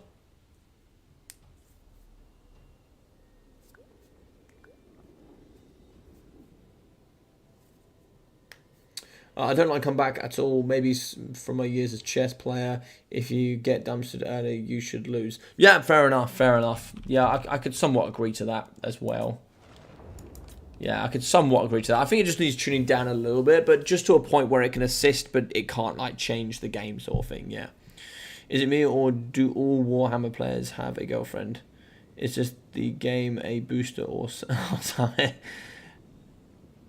Norska PogChamp, indeed, Caradoc. So Caradoc, if you don't know, we are going to be using the Chaos side of things here from Rusty. So he has to use Warriors of Chaos, Beastmen, and Norska. Human Boy has to use Greenskins, Skaven, and Dark Elves, and these are the 2 remaining factions they got left, so they have to play it. They don't have a choice. You basically pick an alliance, and it was Destruction here for Human Boy, and it was Chaos in from Rusty. So they're going to be shooting on the side here. The Marauder Horsemasters are going to be trying to kite the best they can here against the Scourge Runner Chariots. Infantry is going to be holding. Do I agree with this? So they're going to be kiting here in the front up against the Dark Riders, doing some nice work indeed. Domains always find girlfriends everywhere. The only problem is the casual beard here and there. Exactly, I agree. Hey Alex, how you doing? So we're going to be shooting in the sky here. Yeah, nice little bit of stroke and poke here at the sky. You're going to be doing some little donking on the Ferret Manticore. But these bad boys here in the back, the Scourge Runners, they have, you know, pretty good armor. 80 armor there is going to negate a lot of incoming damage. And there's going to be some shots here up against the Great Weapon Marauders. Now here, what some of the problems we could find is, I think Human Boy, he might have forgotten a little bit about these, but, you know, maybe he's just going to, you know, actually kite back to here, not too sure. So let's have a look on the left-hand side. So the Dark Riders, yeah, they're getting compromised a little bit. We can see here the Marauder Horsemasters shooting in here, doing some pretty good work. They're going to be breaking, and they're pretty close to the edge. So we could be seeing those going off here. The Scourge Runners, it looks like for the moment they're going to be firing here up against this unit. 39 models. 40 models here on the left as well. In the back here, we are going to be seeing the Shaman. Was that actually... I'm not sure. That's a Marathi in the sky, right? Yeah, it's Mama Marathi in the sky. She's going to be chasing after the Ferret Manticore. She's actually going to draw back. I don't actually see what Marathi had. Yeah, it's just going to be Soul Stealer, the one of the Coridon. This is going to be a beautiful Soul Stealer. That there was gorgeous. That there was gorgeous. 3 units of Skirmish Cav. That sort of spell can really determine a game.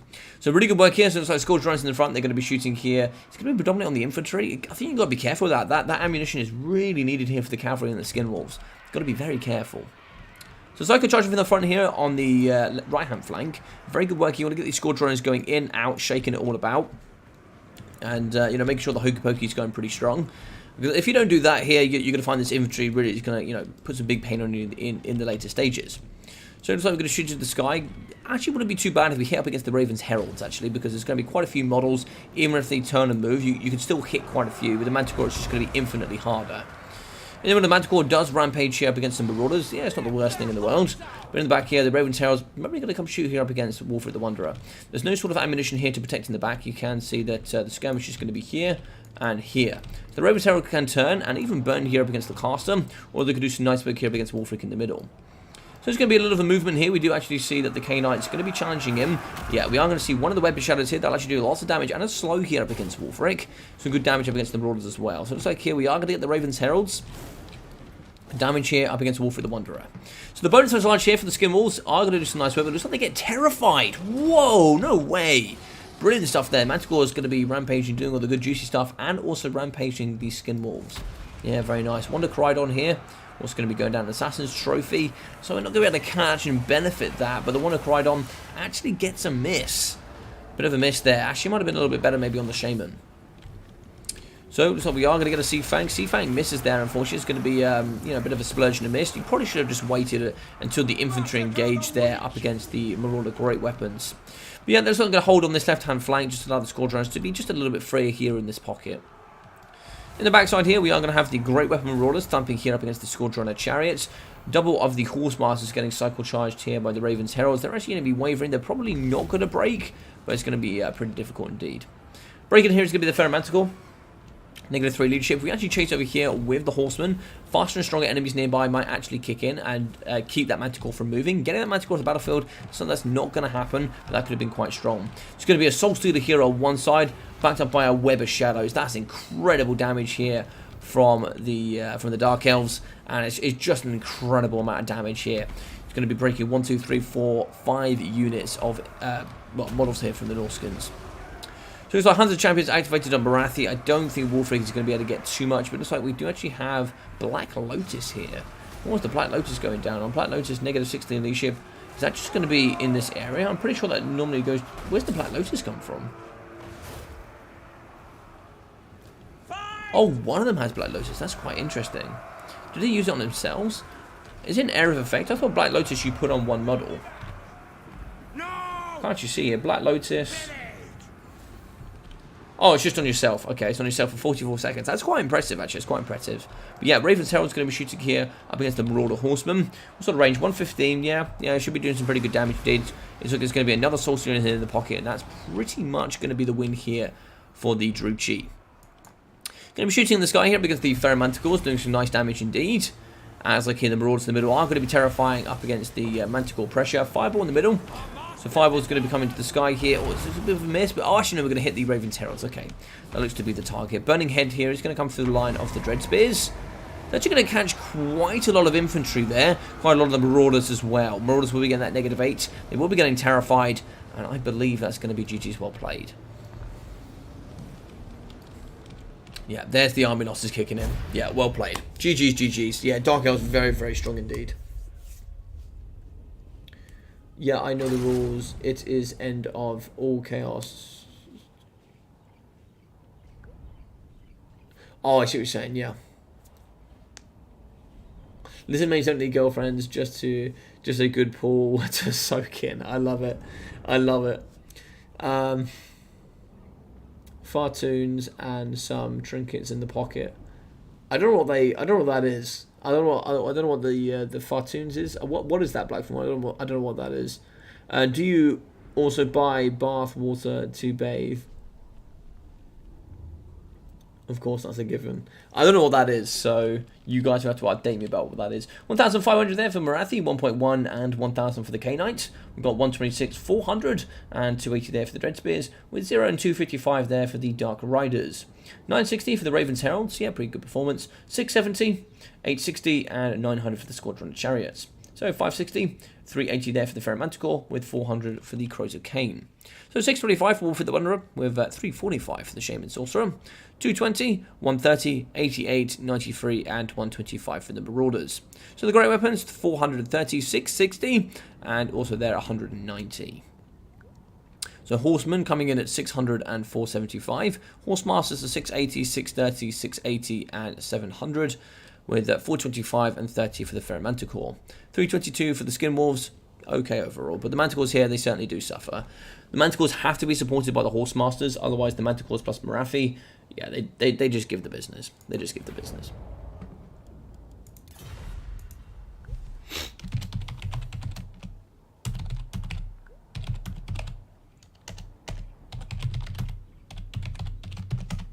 Welcome to the finals, gents.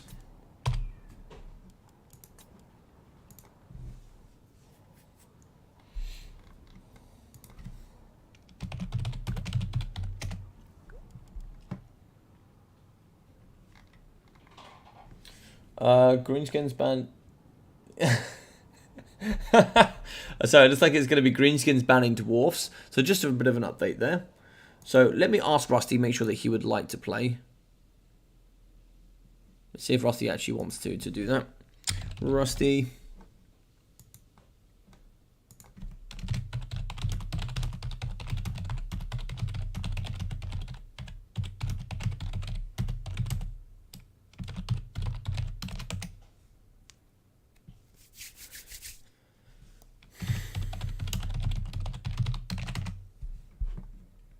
If they'd like to play, then awesome, we'll get that going. If they don't, then we will move on.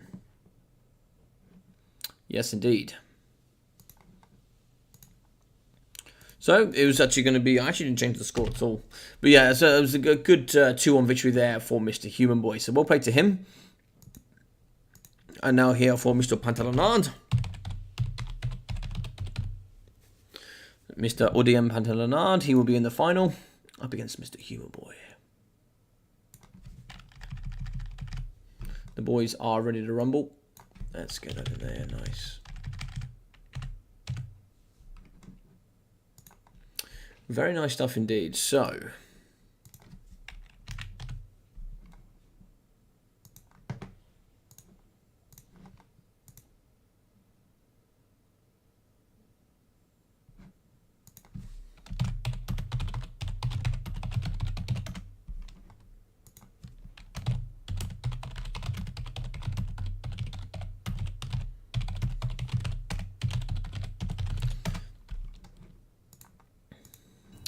Alright, so it's like both are good already. So in the final, let's get a nice good old...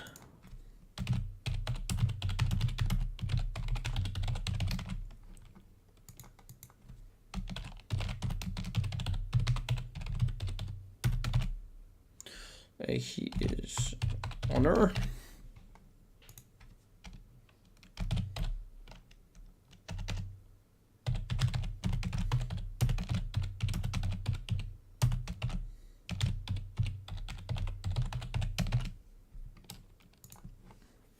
There we go. Alright, so we are going to be on Garek Asgol as the first map.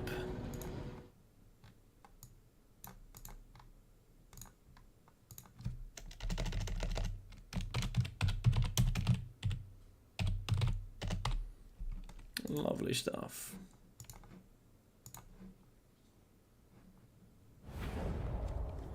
Alright, so who are you guys backing? Make sure you let me know here on the nice poll. Are we backing Human Boy or are we backing Mr. Pantalonard? Who are we here to support today? So, we are going to be doing the Dowie. Oh, we are doing the Dowie. Okay, it's going to be Dowie against Dark Elves. I didn't quite see the chat here.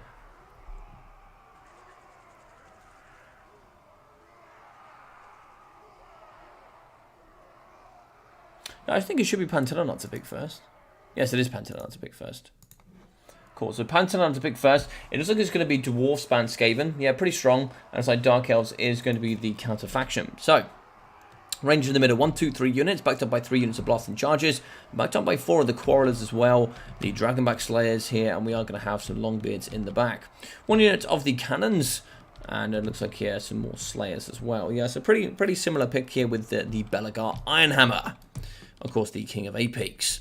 So, we are going to have a Reaper Bolt Thrower on one side, 2 Reaper Bolt Throwers on the left. This is a dirty pick. This is dirty indeed. So, we are going to have Bleak Swords in the front, lots of Bleak Swords. We are going to have 1, 2, 3, 4 units here of the Dark Shard Shields, alongside the Black Ark Corsairs, Dark Riders, with Lokia Fellheart as the Lord Choice. Oh, looks like he's going to get moved. He's going to get moved again. There we go. So, Lokia Fellheart is here with the Dreaded Duelist, the Helm of the Kraken, and the Merciless Slaver. So the Sorceress here with the Flamestorm, Burning Head as well, as the Darkstar Cloak, and Kindle Flame. Very good stuff indeed. Very, very good stuff. So one cannon is going to have a problem, and it is going to outrange. But what you could do, and this is what I would do in this position, I would probably shoot over to the one on the right-hand side, because then you can then push your army to the left. As long as you can beat that Reaper Bolt Thrower, you don't need to worry about that right-hand side. That's it. You don't need to worry about it. Sound seems cleaner. Which sound seems cleaner, sorry. What was that? Sorry, I missed that. Yeah, for those who don't know, I actually am on a new mic as well. I have a brand new mic right in front of me, so hopefully I sound cleaner, I sound better. And also I don't have this big thing in my face. It's up here now. So yeah, hopefully hopefully it all sounds better. It should make the video sound better. It should make, you know, just everything sound better. So hopefully that's in reference to the mic. So coming forward here, Mr. Humanoid is going to dive forward a little bit. Try and get a bit of room here between his room. Oh, he's actually got 4 of them. Oh, he's got 4 Reaper Bolt Throwers. Oh, this is going to be painful.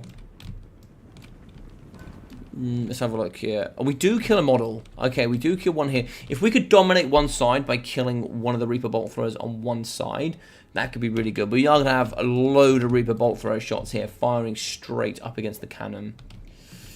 Yeah, Slayers need to get forward here. There's not a lot you can do. You could probably move forward the Dragon Backs and keep these on the cannon, I would recommend. It's kind of all I can recommend, really. Yeah, man, this is going to be really painful. The cannon should be able to shoot here. You could maybe go after this Reaper Bolt Thrower, maybe. Not seeing them shoot right now. You can see they're going to be taking a lot of damage here on the left. So one of them does go down, I think. Nope, still going to be going strong. Cannons fire. We're going to be still at 2 models here for this cannon. Could we get Slayers in and around, potentially? Could we get the Slayers around here onto this?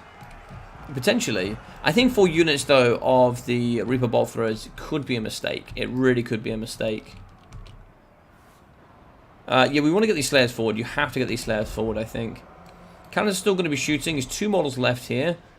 It's going to be 1 model now. 1 model left, and it's still 2 models here and 3 models here. So, looks like Longbeard's here chasing up against the Dark Shards. Miners coming through as well here with the blasting charges. Flamestorm on the back here, up against the Quarrelers. Certainly want to move this one forward if we can. Nice stuff there. We're going to see more Quarrelers here shooting. They're in a bit of a box formation. It's easy to rotate in a box formation, but it's also a lot easier to get donked on by a Flamestorm. Ow. Okay, so that hurts. So in the middle here, we are going to have Longbeards moving forward, and this is the problem I see for the Druchii. The biggest problem I see is that 1, 2, 3, 4 units, that's 2,800 gold going into just artillery pieces. Don't keep these back here. You want to be moving your Slayers forward. They need to be charging down the Reaper Bolt Throwers. At this moment, you just got to recognise, listen, I've lost, not going to win the ranged game, we need to get forward.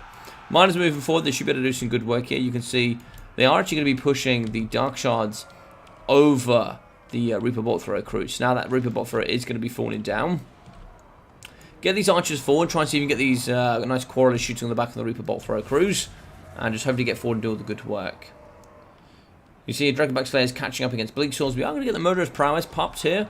Do in the middle here have Loki and Philheart with the fire. Going down here against Dwarf Warriors. Black Oak Corsairs will also shoot pretty hard. Anti-infantry, pretty well armoured as well.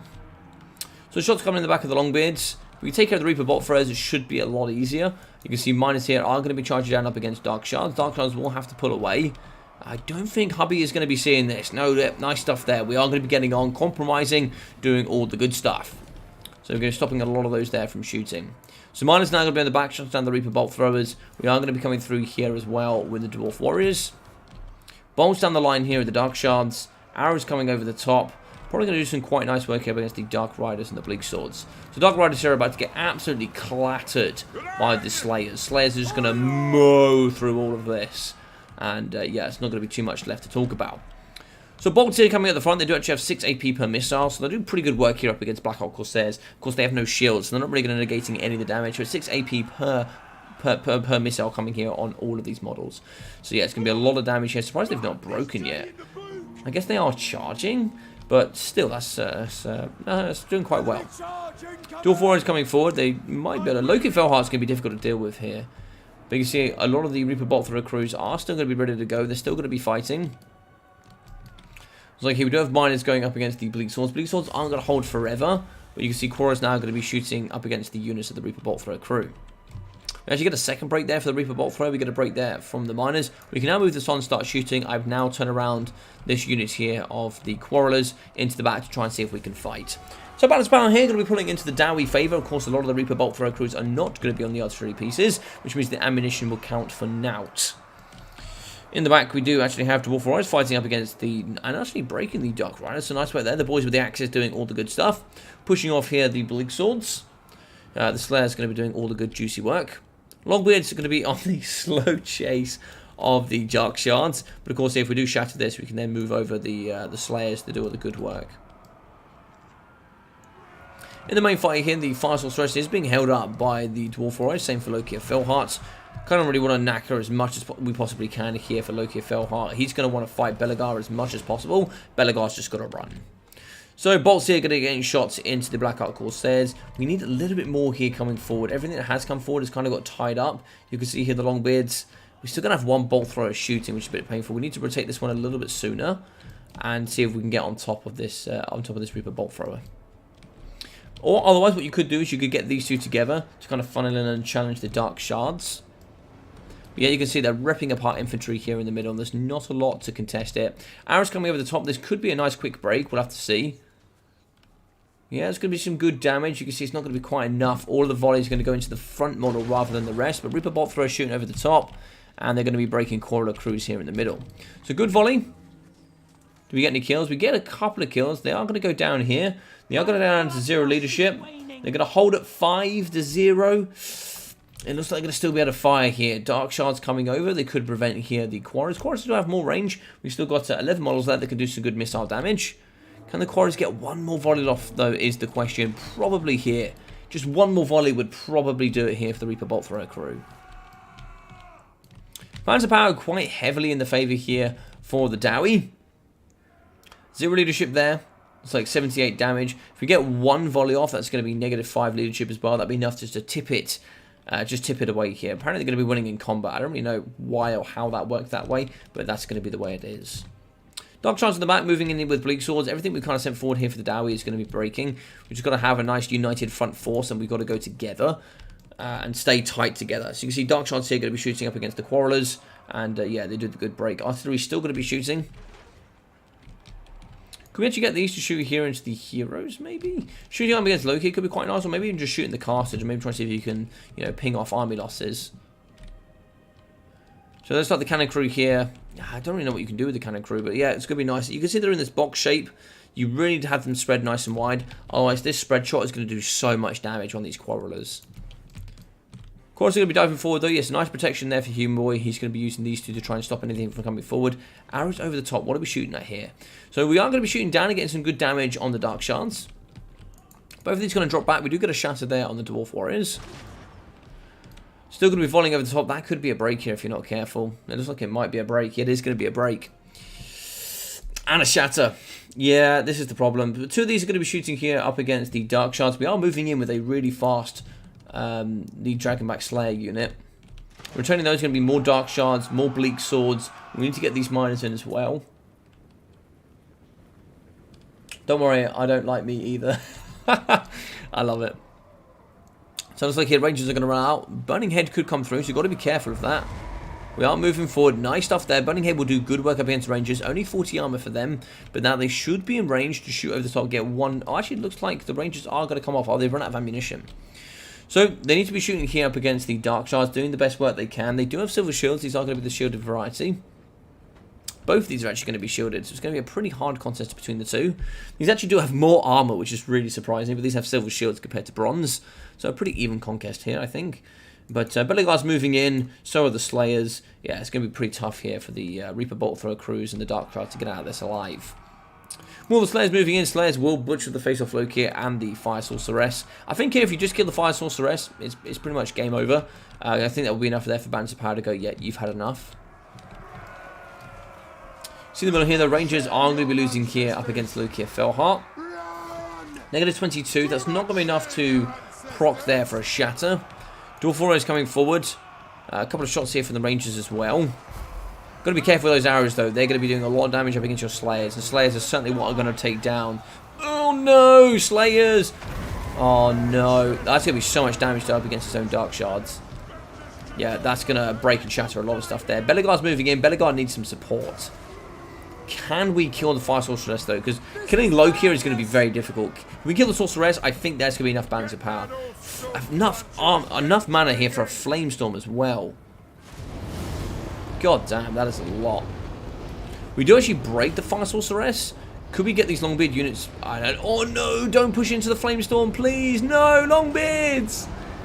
Okay, now come after the Fire Sorceress. So she's actually going to get... Oh no, she gets damaged by her own... She gets stuck in her own Flamestorm. God damn it. Everything here is now going to be fighting up against Loki. Loki is going to be wavering. No, you need to chase off this. You need to chase off this. No! No, this, please, this. Because this here is one Flamestorm of Burning Head away from a victory. Or at least coming back in here for the... Okay, looks like we're going to be shooting here with the Rangers. She could return. I don't know what sort of mana we're talking about for Human Boy here, but it looks like here we're just going to try and see if we can win off Loki or Phil Hart. Slayers are going to be going out. I think that's the right call. So Dark Shards coming back. They're going to be shooting into the pocket as much as they possibly can. Rangers going to be coming over to maybe see if they can shoot the Dark Shards. And a very healthy unit of Longbeards. Longbeards just need to wait. Longbeards will kill Loki over time. Slayer's going to be chasing after the Sorceress. Faster and stronger enemies nearby, which are going to be the Slayers. Yeah, Dragonback's 40 speed. They should be able to catch. What, she's 36? Yeah, they should be able to catch. It's going to take a while, but yeah, it should be able to catch there. We don't actually shatter the Dwarf Warriors. We actually shatter a second unit of Dwarf Warriors. We break with the Longbeards. And the Rangers here, Loki is actually going to be butchering Beligard. We've got to be really careful here. Could we get one volley? This is okay. It's going to be one volley here coming down on the Dark Shards. That should be enough for a break. Yeah, that should be enough for a break. That's definitely a second break there. I would actually just hold that ammunition, just hold it, and then wait till they come back and then break them again. And that third break will be a shatter. Loki is going to be beating down Beligard. Beligard needs to get out of there, I think. Can't be affording to lose Beligard here, I don't believe. Yeah, so they're going to come back. We now move in with one more shot, and we should be able to do the work here, I would have thought. Dark Shards aren't even going to get close enough, I don't think. Yeah, that one volley should finish them off, actually. That'd be enough for -5. Oh, they're going to hold. They're going to hold. We're actually going to be able to get a volley off here. If you can juke back and forward. Nope, that's going to be those. That's going to be those done.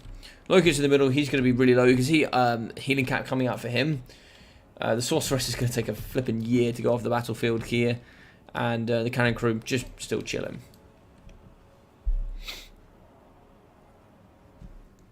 Boys are still going to be fighting pretty hard. And just going to be waiting for that Sorceress to go off. I think once she goes off, that will be army losses. Yeah, Beligard just needs to stay nice and close by. Doesn't want to stay too close, but he wants to stay close. Give that encouragement here in the middle. Lord nearby as well should be quite nice there. So Lord nearby, and yeah, you're going to be winning in combat as well. It'll be very interesting to see when she goes off. Is this actually going to proc army losses, or are we going to get army losses before with Loki? I wonder.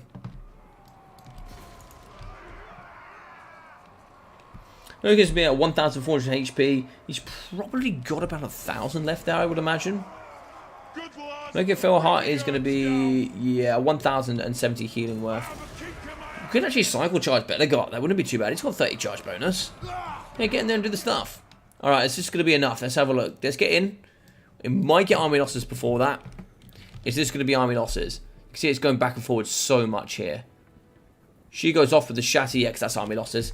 Oh, army losses before she went off. It would have been nice to see. It would have been nice to see. The best game to explain why Flamestorm is not meta.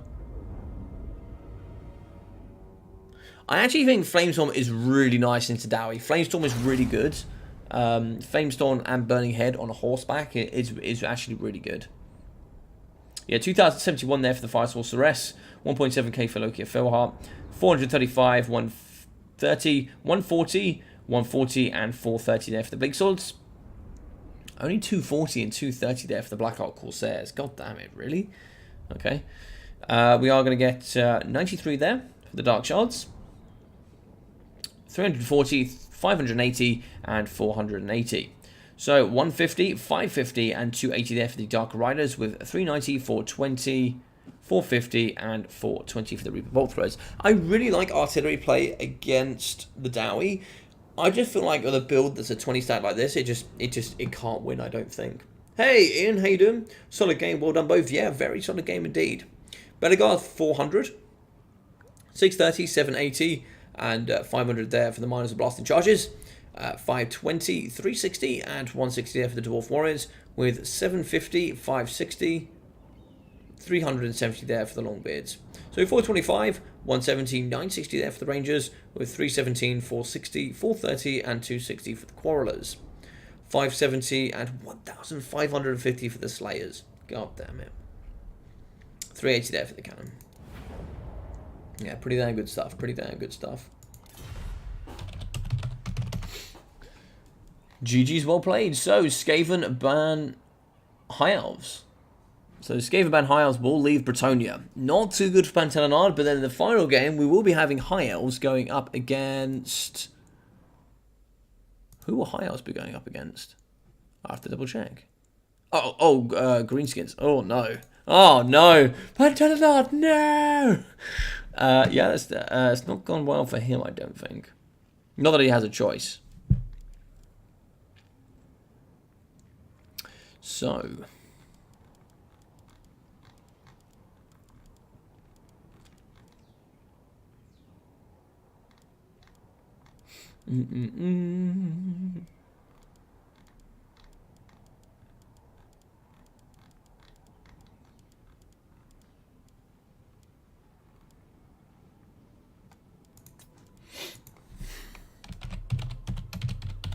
Map set. G to the G's. The Gist indeed. Bullied by her own spell or his, I don't know. I think it's a sorceress, so I think she. Yeah, I think she.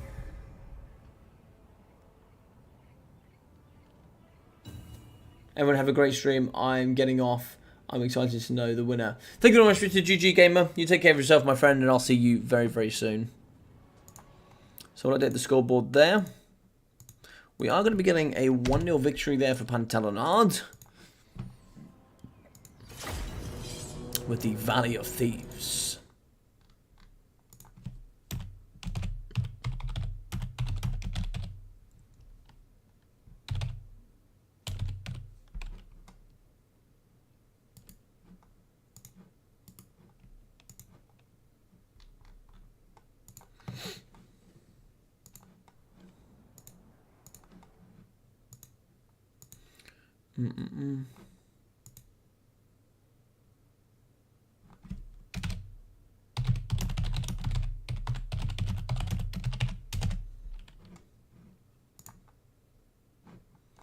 Lovely stuff. Hey, Muckluck and Cypher, how we doing? Where are the Pantelanard votes? Get those Pantelanard votes in there, ladies and gentlemen. Give the big man support. So, for the Bretonians and Mr. Pantelanard, a bucketload of peasant mobs in the front. The battle farmers ready to go. These veterans of war certainly are ready to reap havoc. We are going to have the Pox Arrows, regular bowmen here at the front as well, backed up by the triple field trebuchets. In the back, we are going to have a bucketload of Knights of the Realm, probably here backed up by some Knights Errant. Yes, very nice. Yeah, pretty standard pick this. Lots of Knights Errant, lots of Knights of the Realm. Yeah, pretty cheap cavalry, really wide, and a big nuisance. So, Paladin here, double Paladin, one there with, of course, the Guardian. We are going to have the Chalice of Potions. Favour of the Fae, the Arcane Conduit, Dwellers Below, Earthblood, Awakening of the Woods, Mist of the Lady, Life Bloom, and the Blessing of the Lady. Yeah, it's very good stuff, very good stuff. Oh my god, this is a Death Squad if you ever saw one. So we are going to be having the Clanrat Spears here dotted around the front with some Skaven Slaves. We are going to be having Warp Fire Throwers, very interesting indeed.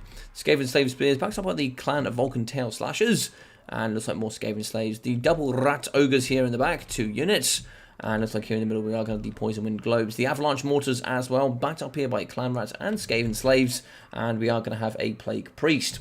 Here looks like he's going to have the Scurrying Stone, a pretty nice ability indeed. 20% damage resistance, 8 leadership, Vermintide, Pestilence Breath, and Plague Rash. He's also going to be coming here with Contaminated and also Frenzy, making him a pretty good melee combatant as well. Deathmaster Snicket Chair, the Cloak of Mist and Shadows, very nice ability. Slippery, Concealment Bombs, the Deathmaster Sigil, and the Whirl of the Weeping Blades. In the middle there, we are going to have another assassin there with the Rifle High Talisman. Here with also Assassin's Trophy, Concealment Bombs, and Slippery. Thinking pants need to be on was your first mistake. I have my pants on already, thanks. Precisely my question. Hey, I love the Slayer emojis. I love it. I love it. So, nice good juke there coming out of the front from the Paladins. You can... Oh! And a Dwellers below in the back as well. The Avalanche Mortars. No! Human boy, no! Ah, they were the key answers to all the cavalry. So, look at these just rots getting yeeted forward. Oh, this is so sad. 5 models just going to be hightailing it out of there. Oh my god, what a play. What a play. The Feign Charges coming, the Dwellers below, and all those rocks over the top as well from the triple field trebuchets. God damn it. So good. So good. Alright, so now we have to deal with the Warp Fire Throwers. Poisonwind Globes and a Buckling of Ogres. But I think we could probably do this here as the Bretonnians. It's definitely plausible for sure. Also, I love the fact that you've got Gobbler as your picture black Thorn. That just makes me so happy. Alright, so we're going to charge to the front here, the double Paladins. Actually going to be mixing up a little bit here. Trying to see if we can prevent. But so the lady's going to be on her own. We do have the Rat Ogres moving in. They're going to be coming here for the ground and pound. See if they can get the lady down here onto the floor. She's going to be Deathmaster Sigil Assassin's Trophy. She's actually getting pushed away here. We're actually going in for the nice juicy snipe. She's actually getting pushed and is going to get out of there. This lady is sneaky on 95 speed. God damn it. Talk about performance enhancers. Somebody please check her there for all the drugs. But she's going to be out. It's like Rifle High Talisman activated. Get these beautiful Paladins. Get them out of there. They don't want to be fighting for sure. In the back here we can see the Warp Fire Throws. They're going to be shooting in the front, deleting all the cheap infantry of the Elite Battle Farmers. Here in the middle we are going to see Assassin. Alongside here a lot of the kind of Rat Ogre Corps and the Hero Corps, should I say, fighting up against the Knights of the Realm. We're going to see a Word of the Weeping Blades cast down there on the Knights of the Realm, doing some pretty good damage. But the double Assassins here, the double Paladins need to get in the back. Have one here, and then you have the other one coming in the back, shutting down the Warp Fire Throwers. Dwellers below in the middle here is going to be pumping all over the face of the Skaven, doing some nice damage here up against some of the Rat Ogres. I'm going to quite get away with it. The Rat Ogres are going to be getting out of there. In the middle, Peasant Bowmen are going to be shooting up against the Rat Ogres, doing some pretty nice damage. This could be pretty painful here, though, coming in from the Bretonnians. I do wonder if they've over-invested on the field trebuchets. All 5 throws in the back haven't quite been shut down. This cavalry unit needs to get in and do the work. Here in the middle, though, we see Knights of the Realm charging down up against the Clan Vulcan-Tail Slashers. These bad boys are going to be getting in the bat and shutting down the field trebuchet crews. We're seeing breaks of just peasants absolutely everywhere. Balance of power is going to be pulling here into the Bretonnian favour. It's a pretty close affair, though, I must say. I do quite favour it here for the boys in red. So where is the lady? So the lady's going to be over here on the left-hand side. We can see coming over is going to be the assassin. If we get some cavalry over, we could do some good work indeed. Arrow shooting over the top here up against the Clan Vulcan. Only 25 armour. They do have bronze shields. These boys are going to be getting shot. So we're going to be charging back. The field trebuchet is still online. This bad boy can do some good work here up against this juicy pocket in the middle. Over here come the Elite Battle Farmers of old. Try and see if they can help challenge in the middle. The Knights of the Realm going to do the good work here up against the Assassin. They are going to get the surround. And looks like here we are going to get the Lancers in there doing the good poke and stroke. Yeah, he's going to get pushed around. He's going to get bullied. Looks like here we are going to have... Oh, no! We are going to get the lovely Plague through the middle there to slam up against the Battle Farmers. We are going to be getting back here with the field trebuchets. They are going to be doing the work, but the question is for how long. In the back here, Rat Ogres pushing off Peasant Bowmen. We are going to get the Elite Battle Farmers chasing up against some Rat Ogres, but it's looking pretty bleak here. In the middle of the phase, he's going to be fighting up against Deathmaster. He is going to be having his Slippery activated. One of the Weeping Blades has been activated. He's going to be carving apart a lot of the cavalry here for sure. Lovely work indeed. The Fae is going to be doing great damage here in the pocket, though. These Skaven Slaves, Clan Rats as well. Got to be careful of the Fae. Fae certainly wants to heal herself, get out of there and do all the good work. In the back here, we do actually see the clan rats fighting up against the field trebuchet crews. They're going to be taking those down quite nicely. These bad boys actually have pretty good melee stats for clan rats for sure. And they are going to be pulling apart the battle farmers. In the back, the assassin's going to be coming quite nicely here up against the plague priest. Charging there from the Knights of the Realm. Arrows coming over the top as well. They'll do a lot of damage here up against the clan Vulcan. In the back, Knights of the Realm going to be charging down here up against the returning clan rats. There's going to be some more Skaven slaves in there as well. Some more of the peasant bobs are going to be returning. These bad boys certainly want to get their vigor back, get them forward, and doing all the good juicy sacrifice that they do here for the Lady of the Lake. In the middle, it is going to be a heal here as we challenge up against the Rat Ogres. Lovely work there. Get rid of the mobility here from the Skaven, and then we can really pull them apart. So they are going to be breaking here under the pressure. Of course, they are going to be wavering under the terror caused here by the peasant mobs. These things are absolute fanatics. These boys are just beyond crazy. Now, what we could do, we could see a bit of a pro gamer tip. We could be coming around the sides here, getting a bit of a reinsertion for our force, collabing together here, and then getting one big hard rock one for the Lady of the Lake, charging forward here and doing all the good stuff. So we are going to be coming forward. Looks like Skaven slaves, clan Vulcan, some more Skaven slaves, more clan rats. It's going to be about 5 units of infantry, backed up by a unit of rat ogres, the assassin, the plague priest, and Deathmaster. Good juicy charge here into the middle. Deathmaster is going to be popping slippery. We need to kind of punch and then get out. You know, kind of do the good punch in the middle, break a lot of the chaff here in the middle. We can see clan Vulcan, even they are going to be wavering here, even with the added leadership. Clan rats here in the middle, they are going to be anti-large, of course, with those nice good pokey sticks, but they're going to be wavering here. They do have the good advantage over the cavalry, but they are going to be heavily armoured. Fane Giants just charge up against the clan Vulcan, going to be causing that damage in melee combat in a, I believe, a 30 meter radius, also giving that negative melee attack. She wants to get out, she does not want to get caught here by rat ogres. Rat ogres going to get the flank charge here in the Knight's Realm. And looks like here we are going to move in as well with the Deathmaster. It's going to be Awakening of the Woods going down here on the infantry. The Word of the Weeping Blades is actually going to catch up against the Paladin as well. Assassin's Trophy was activated. Would like to see a bit of healing coming in here for the Bretonians, depending on what sort of mana we have left. Now, of course, we did see an Awakening of the Woods kind of clearing out the clan rats, but I do wonder maybe if actually the heal there was worth it instead. So charging it is going to be the Paladin. This is going to be the one without the nice ability. We could get a healing heal on the Paladin that does actually have Guardian. That could be super helpful there towards the end. Oh no, the Fae! The Fae's getting dumpstered! The Fae's getting dumpstered. The Fae actually dies! Deathmaster gets in and does the good butchery. This is going to be a super close game here between these two. The Fae going down is certainly going to bring things to a very close game here. Lovely explosion there coming down on top of all these troops. If we can break the Rat Ogres, that could be absolutely huge. You can see Peasant Mons moving in. They're going to be immediately wavering. But we could break the Rat Ogres here. If we break the Rat Ogres, we then push them off here with the cavalry. We have broken them, so we now push them off. We do here see some of the Knights of the Realm getting pushed away here. Deathmaster plus the Assassin could be a big problem. They're going to be charging down up against the... He needs to get away. If we see one of the pennant here from his ability, this Paladin is going to be seeing the end of his days. Nice charge. Good punt downhill. That's going to be pushing over Deathmaster quite nicely. We are going to be abusing the Plague Priest in the back. The Scarring Stone has been activated. This has been a phenomenal game here between these two. Two champions for sure. Shattering there with the Battle Farmers. Shattering with more of them. But back come in here with the Peasant Bowmen. If these boys can come in, they can certainly do some good work indeed. With just 3 heroes left. And now we are going to be getting the nice hold there on the Paladin. So we need to create a bit of a wall here. We are actually going to be pulling in Deathmaster. But here we have pinned to the Paladin. Paladin could finish off the Plague Priest. We are going to get a summon here of the Clan Rats. They're going to be all over the face here of the cavalry, but they're going to be heavily armoured. Clan Rats, without the nice big anti-large pokers, are going to suffer.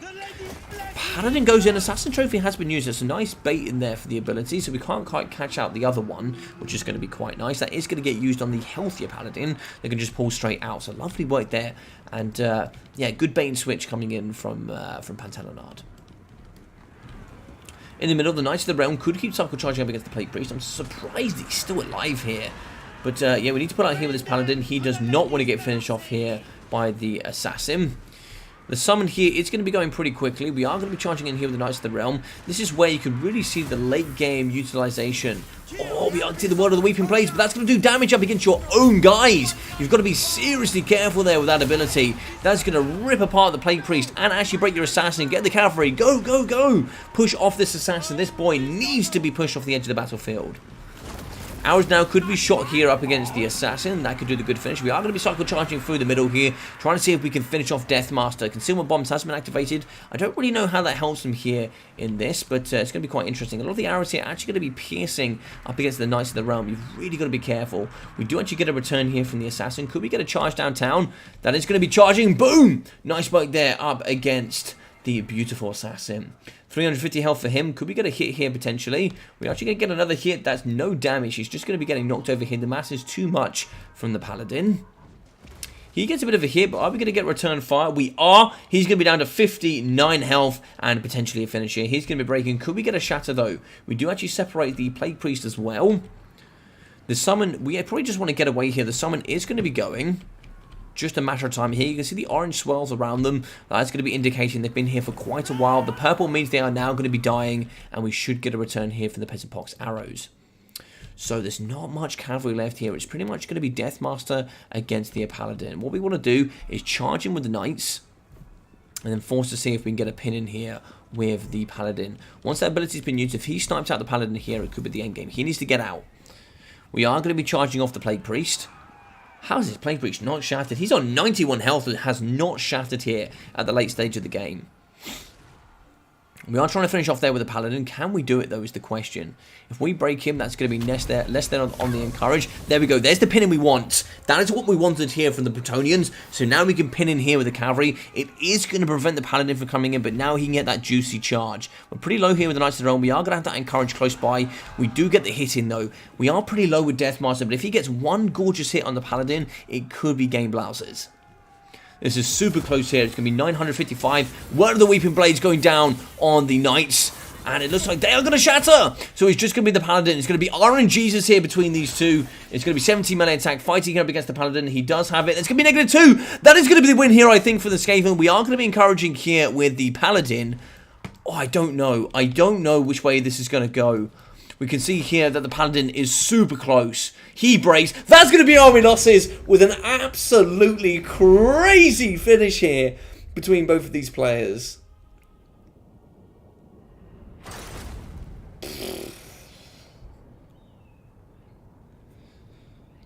God damn it. Does it get any closer than that, ladies and gentlemen?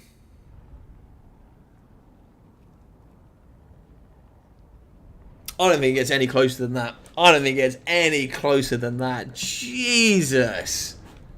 What a game. What a game. I'm just going to sit back a minute and just take in what the hell just happened.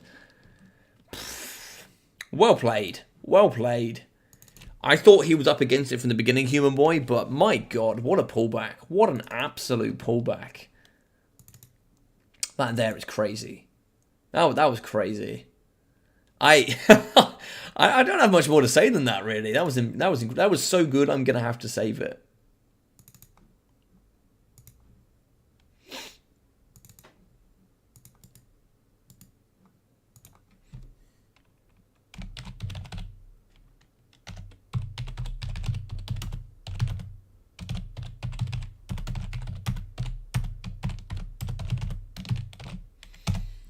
God damn it. What a game, eh? What a game. Yeah, what a comeback. What a game. What a game between these champions. Alright, so 1,750 for the Fey Enchantress. 470, 240 there for the Paladins.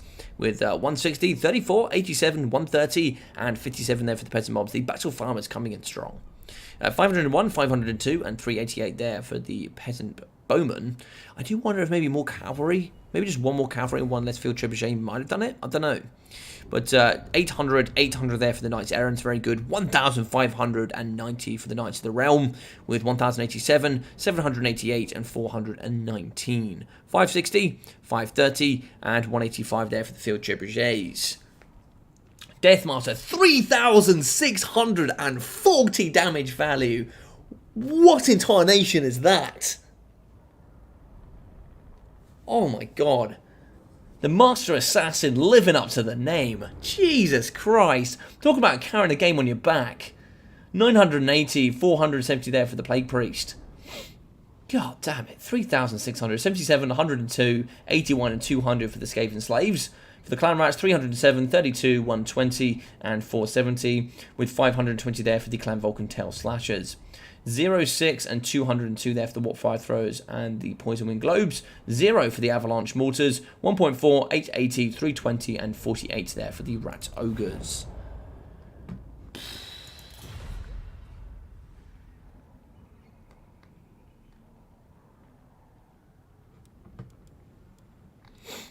Alright, so we need to get onto the map here.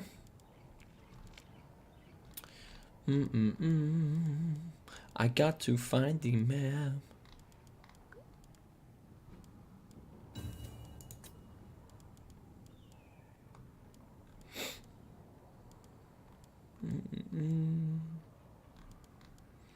What was my map?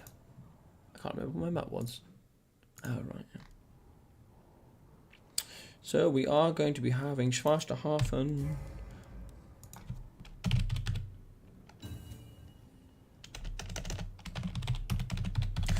Map set. Well, let's play.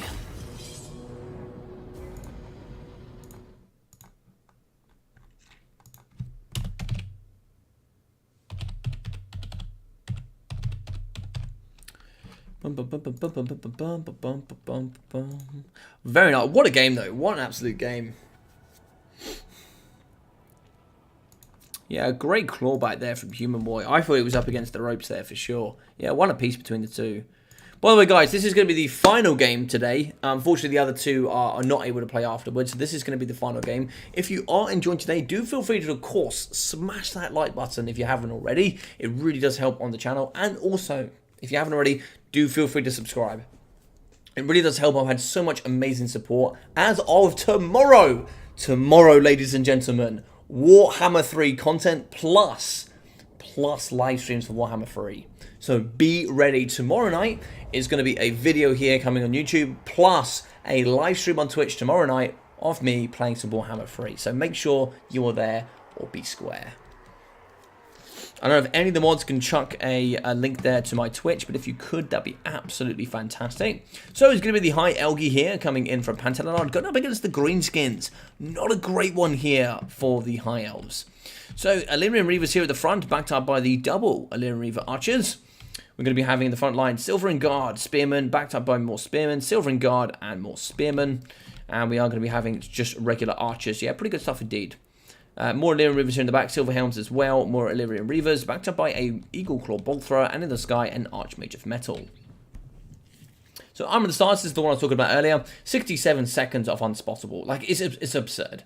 Plague of Rust, Searing Doom, as well as the Arcane Conduit. I really like Searing Doom. It's very good at just removing lots of chaff. It's seriously cheap, and you could just delete a lot here coming in from the Gromskins.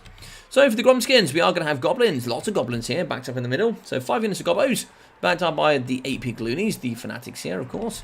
Here with Savage Orcs, as well as a bunch of Black Orcs. More Savage Orcs, the Rusty Arrows, double Arak Orc Boys, and in the back here, the Spider Riders. Double of the Orc Board Chariots, and that looks to be all she wrote. We are going to be having Wurdzag here, backed up by the Goblin Big Boss. Sneaky stabbing for him, and for the big man here on the Hog. We are going to be having Effigy to get back here, Brainbuster, as well as Gazer Mork, the Bonewood Staff, the Squiggly Beast, the Warpaint of Wurdzag, and Power of Dewar. So lots of stuff here to come forward. Good bit of scoot and shoot here, so we are going to be firing up against the Savage Orc Biggins. Yeah, good targets to take down. Goblins will suffer up until Spearmen. They'll trade pretty cost efficiently, but they will suffer for sure. Thank you very much, Mr. Locklock. For those of you that do want to go check me out, oh, nice Vindictive Glare in the front. For those of you that do want to go check me out on Twitter, please make sure to follow. It really does help as well. Both combined, they add up, and it makes a big difference. So do go there and follow on for sure. So in the front here, we are going to have a lot of spears here for the Orc-Board Chariots. They are going to kind of struggle there. Maybe a bit of a pin in for the Silver Helms. Get some of those juicy Silver and Guardian as well. They do have some good armor, and you know you will suffer. The Black Orcs, they're going to be a problem. We are going to need Plague of Rust on those bad boys. Plague of Rust with a bit of Arrow Fire could do the work. We do have Silver Shields on the front. Really don't want to be shooting here up against the Goblins. Nice cycle charge at the front there from the Illyrian Reavers. They're going to get in and thump really hard up against the Goblins. Silver Helms could charge and do the same with the flank here as well up against the Goblins. Don't know when Pantalon... Oh, Pantalon is going to be doing that. Lovely micro. Same needs to be done on this left side, though. Same needs to be done on this left side, but of course, that's a lot of micro here to manage. and there's a lot to be done. Look at that, down to half health from one charge there from Lynn Reavers. Lynn Reavers take a little bit of damage, but, you know, pretty good work indeed. Spearmen need to come in, need to compromise here up against the Savage Orbs, or they will push through. We are going to be getting, oh, lovely damage there on the Rusty Arrows. Yeah, good work indeed. That's going to be catching a lot of the boys there in the middle. Spearmen moving forward. We are going to get the Rangers doing some nice work as well. You can see pretty weak there for the Orc-Boar Chariots. And we are now going to be firing on the back of the Orc Arrow Boys. Brainbuster here on the front up against the Silver and Guard. Now, they have a lot of managed damage. That's going to do more damage up against your Goblins than the Silver and Guard. I'd expect Human Boy to know a little bit better than that.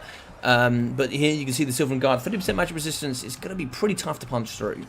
Arrows are going to be coming over the top here up against the Black Orcs. Do we have a overcast Plague of Rust here on any of the Black Orcs? So we are going to see firing in here. That's actually going to be a nice Vindictive Glare there on the Archmage Metal. She needs to get out of there. She does not want to take any more of those Vindictive Glares. Can we shut down, though, up against the hero? Where is he going to be? Oh, of course, it's actually going to be... it's actually not going to be a Vindictive Glare. That's going to be the Gaze of Mork coming out of Wurzag. I don't know how we're going to punish Wurzag here. We could actually just shoot Wurzag at this point. He's pinned in. We could do some lovely damage on Wurzag. It's going to be a Brainbuster here in the pocket. Silver and Guard aren't going to get hit too much, but the Silver Helms will. Rangers will also feel quite a lot of that pressure. The 8-peak Loons, yeah, it's going to be a lot of damage coming in those. You can see the nice anti-large shots there. Oh, that's a lot of damage, but we are going to get away. We are going to get away. The Orc-Boar Chariots are going to be struggling. I don't really know what we have to pin them in. Arrows coming over the top. Loads of arrows coming over the top. Greenskins are starting to overwhelm, but now we do collapse in the back here with the Illyrian Reavers. Going to get a good, juicy rear charge here on the Orc Boys. The arrows here are going to be breaking for sure. 4 leadership, 1 leadership, and that should be those guys done. Nice rear charge here. Illyrian Reavers compromising up against the Orc Arrow Boys. Arrows coming here up against the Savage Orc Biggins. Black Orcs in the middle. Plague of Rust has been activated. Can we shoot over the top here? We need all 3 firing into this now, I think. Black Orcs need to fall. So looks like here we are going to be getting a Syrian Doom missing up against the Black Orcs. Where's the Archmage? The Archmage... Oh, the Archmage is on the floor. Okay. Brainbuster here. Lovely one up against the Archers. That's the problem here with the box formation. They're going to get a nice big juicy explosion. And it will catch all of them. So Silver Helms are going to dart out. You can see the Goblin Big Boss is coming in for the swipe. A lot of the arrows here are going to get compromised by the Orc Boars. Those Chariots certainly do thump pretty hard for sure. Arrow's getting fired here up against Wurzag. Wurzag does need to be dealt with. That bad boy can certainly do some big damage. In the front here, we do break with the Black Orcs. We now need to turn here and fire if we can. Plague of Rust, can we get in and do the work here is the question. You might want to send one forward. It's going to be pretty difficult. They're going to be down to 80 armor. We are going to be shooting in. They don't have shields. And look at the damage coming out here up against these boys. So just like here, Spearmen are moving in. We could move back here with the Archers. Both of these need to get back. We need to get the Spearmen in and around. Do we have any cavalry here in the back? Just anything. Any cavalry to come in here and just create a nice blockade here. Brainbuster going to be just ripping apart Archers here in the middle. A fantastic game here between these two for sure. Archers need to get pulled out immediately. We need some sort of cavalry here. So 2 are coming over, I think. They need to get back here. They need to get back here. It's like Silver Helms are going to be... no, sorry, not Silver Helms. Spearmen are going to be pushing over Eagle Claw Bolt Thrower crew as well. Can they get back on the point? Where's the Eagle Claw Bolt Thrower? I can't quite see it here. And that's how difficult it is to find. And it's like here, Illyrian Reavers going to be clearing out the backside of the Orc Boys. Illyrian Reavers as well, just going to be firing here in the back. We are going to be shooting into the Orc Boars. Sorry, the Black Orcs as well. So if these pull this way, we keep the Archers here. We can just keep shooting against Black Orcs. We do see in the middle of the Goblin Big Boss. He's going to be pretty hard to take care of. I don't know how we're going to do this here as the High Elves. We are going to be shooting the Black Orcs, but how are we going to take down Wurzag and also hit the Goblin Big Boss? It's going to be pretty problematic. Oh, no! Oh, we are going to hold. We are going to hold. We've got to keep moving here with this castle. We have to keep moving. Arrows here need to get forward. We need to compromise Wurzag. We need to get him down if we can. Arrows going to be getting shot here over the top. It looks like they're going to be fighting up against the Goblin Big Boss. Greenskins are falling apart. Can we get some arrows in here now? We need arrows in here. We need our full force. It is looking really good for the High Elves here and Mr. Pantelanard. Cavalry moving in. Cycle charging here up against Goblins could be absolutely fantastic. Can we get in? And looks like here we are going to get a shot coming out. Can we juke here from the... Can we juke from the... Oh, no. Looks like it's not going to get cast. It's not going to get cast. Brainbuster here is going to catch a lot of the cavalry, though. Lots of damage down the cavalry. We are looking to shoot here up against WARHAMMER. He has 55 armor. That's not huge. Archers here will do some pretty good work indeed. I don't actually know their AP values. I would assume somewhere in the region about 3 or 4. Probably between 2 and 4. 3 AP it is. It's not terrible. It's not terrible. Whereas like, it's going to be coming forward. I actually just shot the Eagle Claw Bolt Thrower Crow at him. Just, you know, stop him.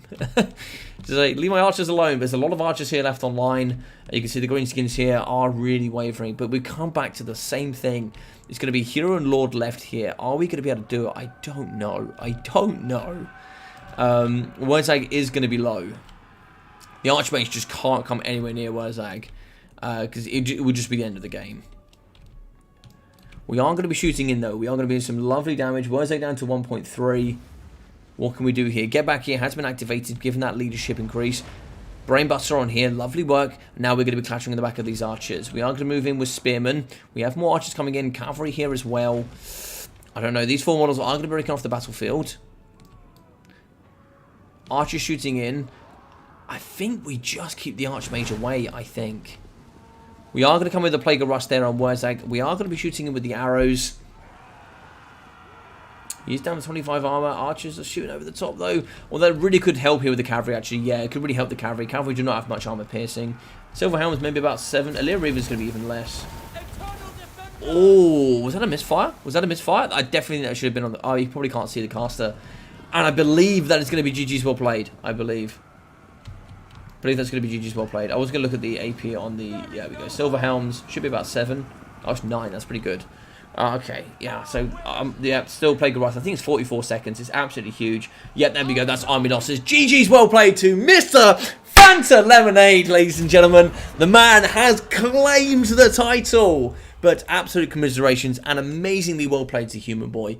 What a brilliant final. What an absolutely brilliant final. I could not ask any more here from today's event. I could not ask any more. God damn it. What a final. What a final. Just got to do something here, ladies and gentlemen.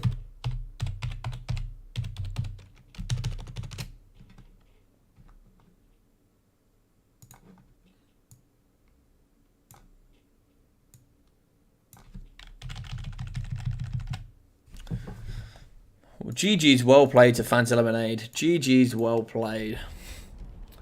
So, we're going to get 2,300 of Wurzag. Really nice performance. 312 there for the Goblin Big Boss. 400, 370, 100, 230, 150 there for the Goblins. 530 there for the AP Gloonies, with 450 and 900 for the Savage Orc Big Uns. Black Orcs kind of got shut down though. 300, 530, 600, 240 there for the Orc Arrow Boys, with 230 for the Rusty Arrows. We've got 250 with for the Cavalry, with 230 and 1.2k for the Orc Board Chariots, showing just how strong they really are. 320 there for the Archmage Metal, with 180, 120, 470 there for the Spearmen, 400 for the Rangers, with 1.3 and 200 there for the Silver Guard. 520, 650, 1050 and 1260 for the Archers. Very good performances, with 900 and 830 for the Illyrian Reavers.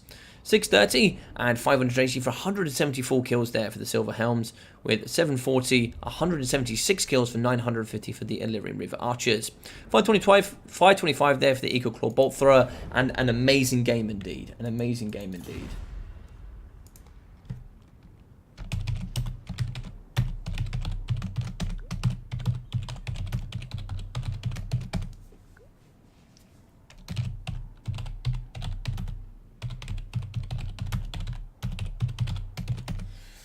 Absolute pleasure to cast. Absolute pleasure to cast. Oh, Geish's Buggers, yeah. Yeah, great final. Yeah, really, really great final between these guys. Thanks, Logic. I'm happy funny.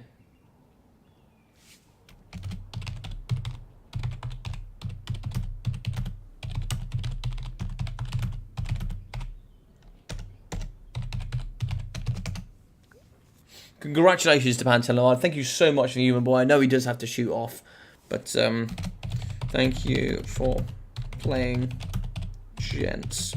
So thank you so much of both of you guys for playing. Thank you so much, Human Boy, and everybody else for playing. Really, really appreciate all of you guys playing, and I hope you really enjoyed the event.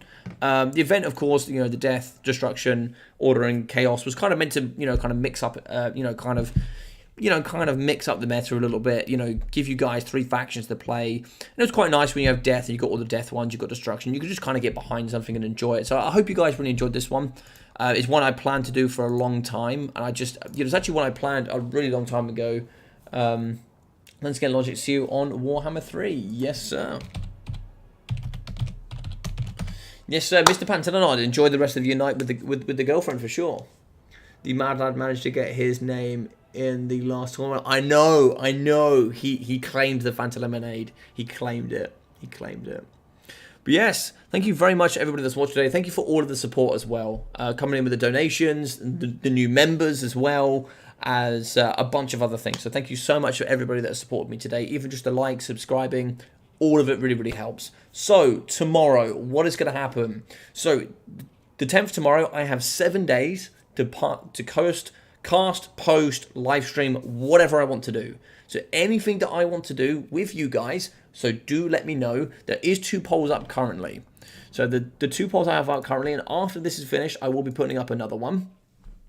So the first one is, what would you like? Videos, mixture of videos and live streams, or live streams. So 50% of you said mixture of live streams and videos, 31% said videos, and 20% said live streams. So I'll do more videos than live streams, but I'll still be throwing in some live streams, and there'll be live streams on Twitch every single day.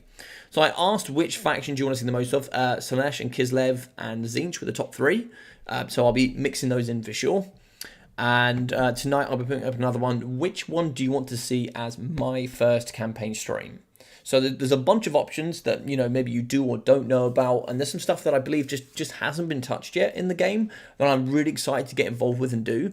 Ogres don't come live to the 14th, so we're still going to be having 4 days before I can touch those.